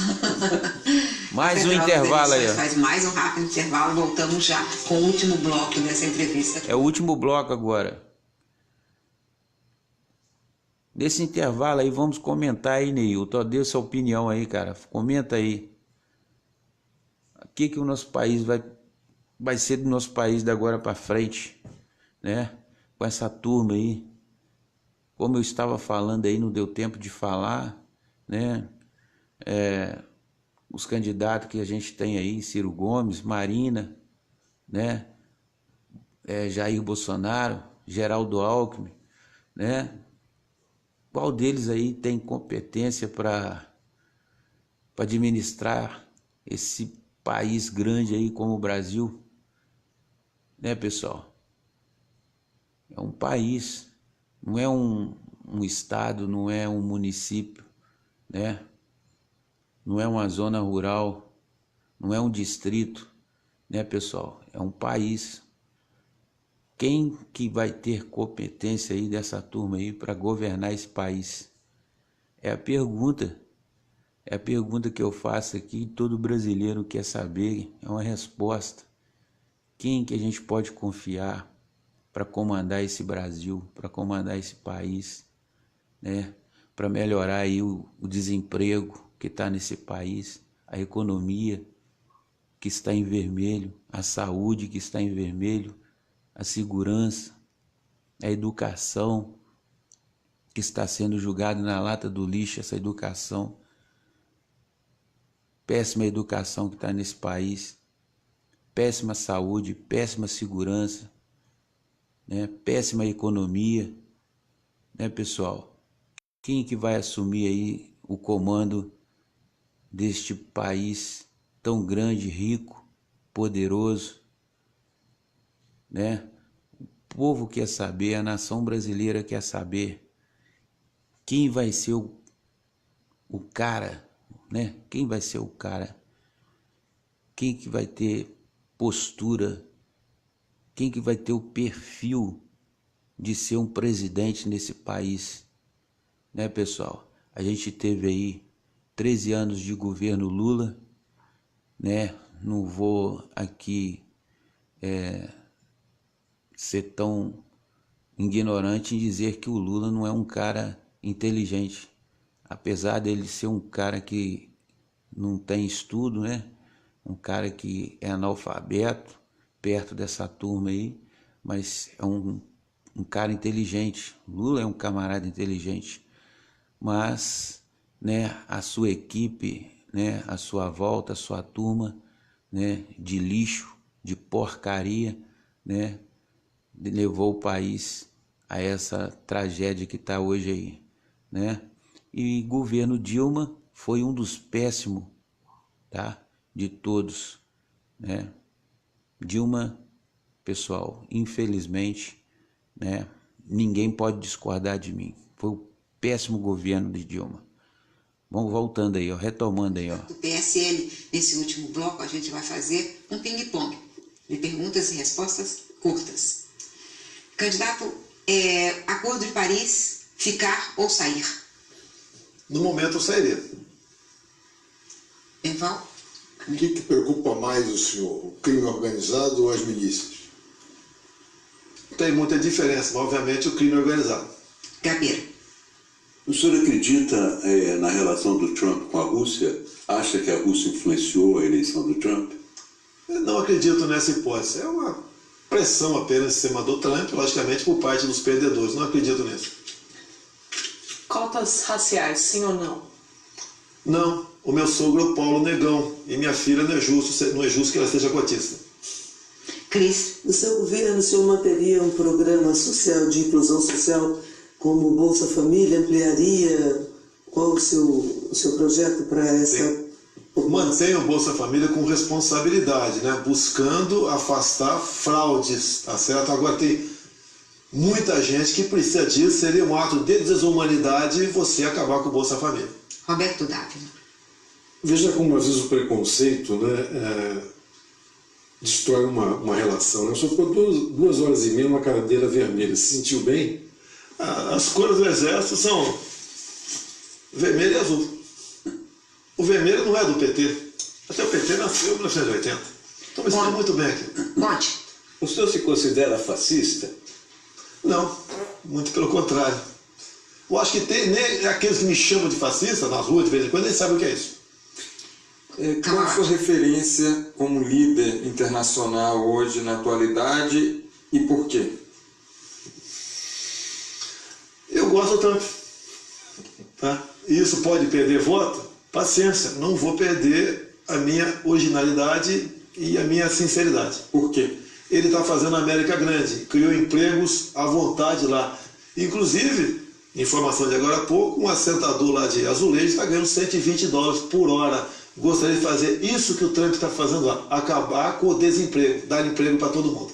E o senhor seguiria a mesma posição de Donald Trump e transferiria a embaixada brasileira da sede de Tel Aviv para Jerusalém? Sim. Candidato. Mesmo com nossos amigos árabes. Candidato. Olha, aqui é um país onde todos se dão muito bem. Todos aqui, tá certo? Mas lá é Temos diferente. problema, lá é diferente, mas eu sou apaixonado pelo Estado de Israel e me dou muito bem com os outros, né, árabes, sírios, sem problema nenhum. O Ministério da Saúde, quem o senhor colocaria se o senhor fosse eleito? No meu entender, tem de preferência um médico e gestor. O senhor tem alguém já? O nome já existe, mas ele pede sigilo por enquanto. Candidato, o senhor diz que a segurança pública será melhor se todos puderem portar uma arma. E há estudos internacionais mostrando que, ao contrário, a liberação das armas aumenta os homicídios.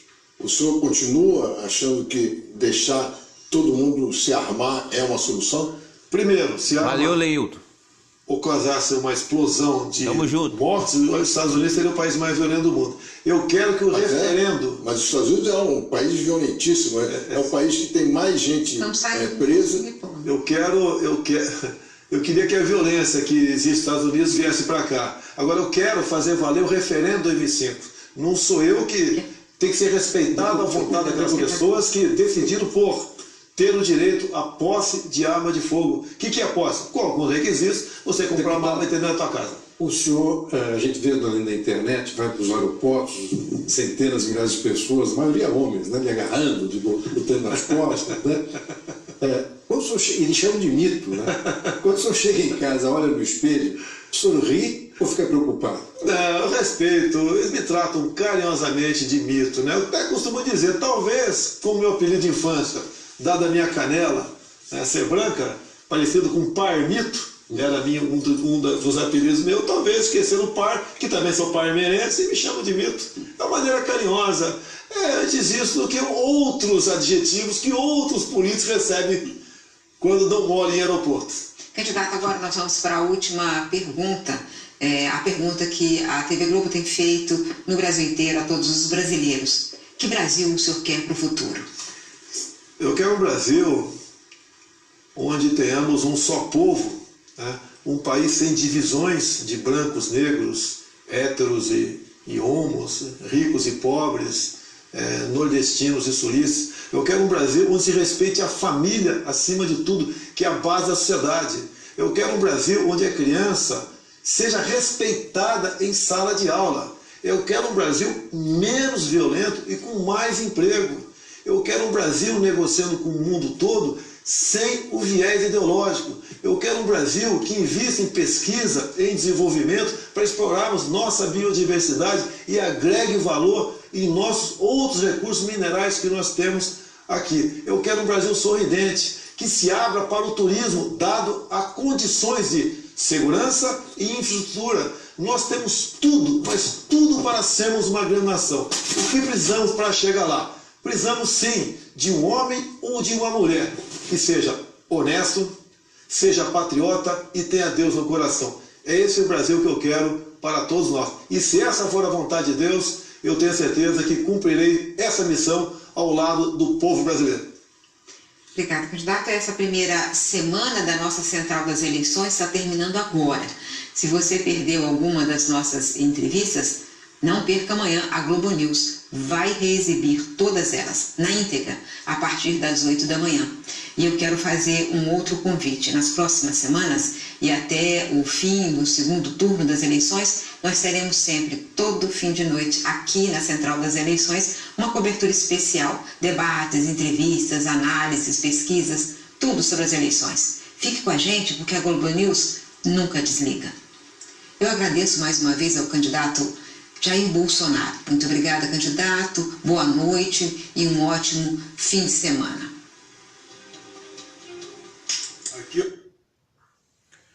Pessoal, boa noite aí, tá? Valeu, bom final de semana para todos aí. Obrigado a todos vocês que acompanhou a gente aí nessa entrevista aí, tá? E fiquem com Deus, né? Vamos dormir aí, né? Pode estar aí compartilhando o vídeo aí. Agradeço a todos vocês aí, tá? Valeu mesmo. Tamo junto e firme aí e esperança aí num Brasil melhor, né? Em um renovo nesse país aí, para que mude esse Brasil aí, para que a gente possa, todos nós, né, sorrir de volta aí, sem preocupar, né, com o amanhã, tá, pessoal?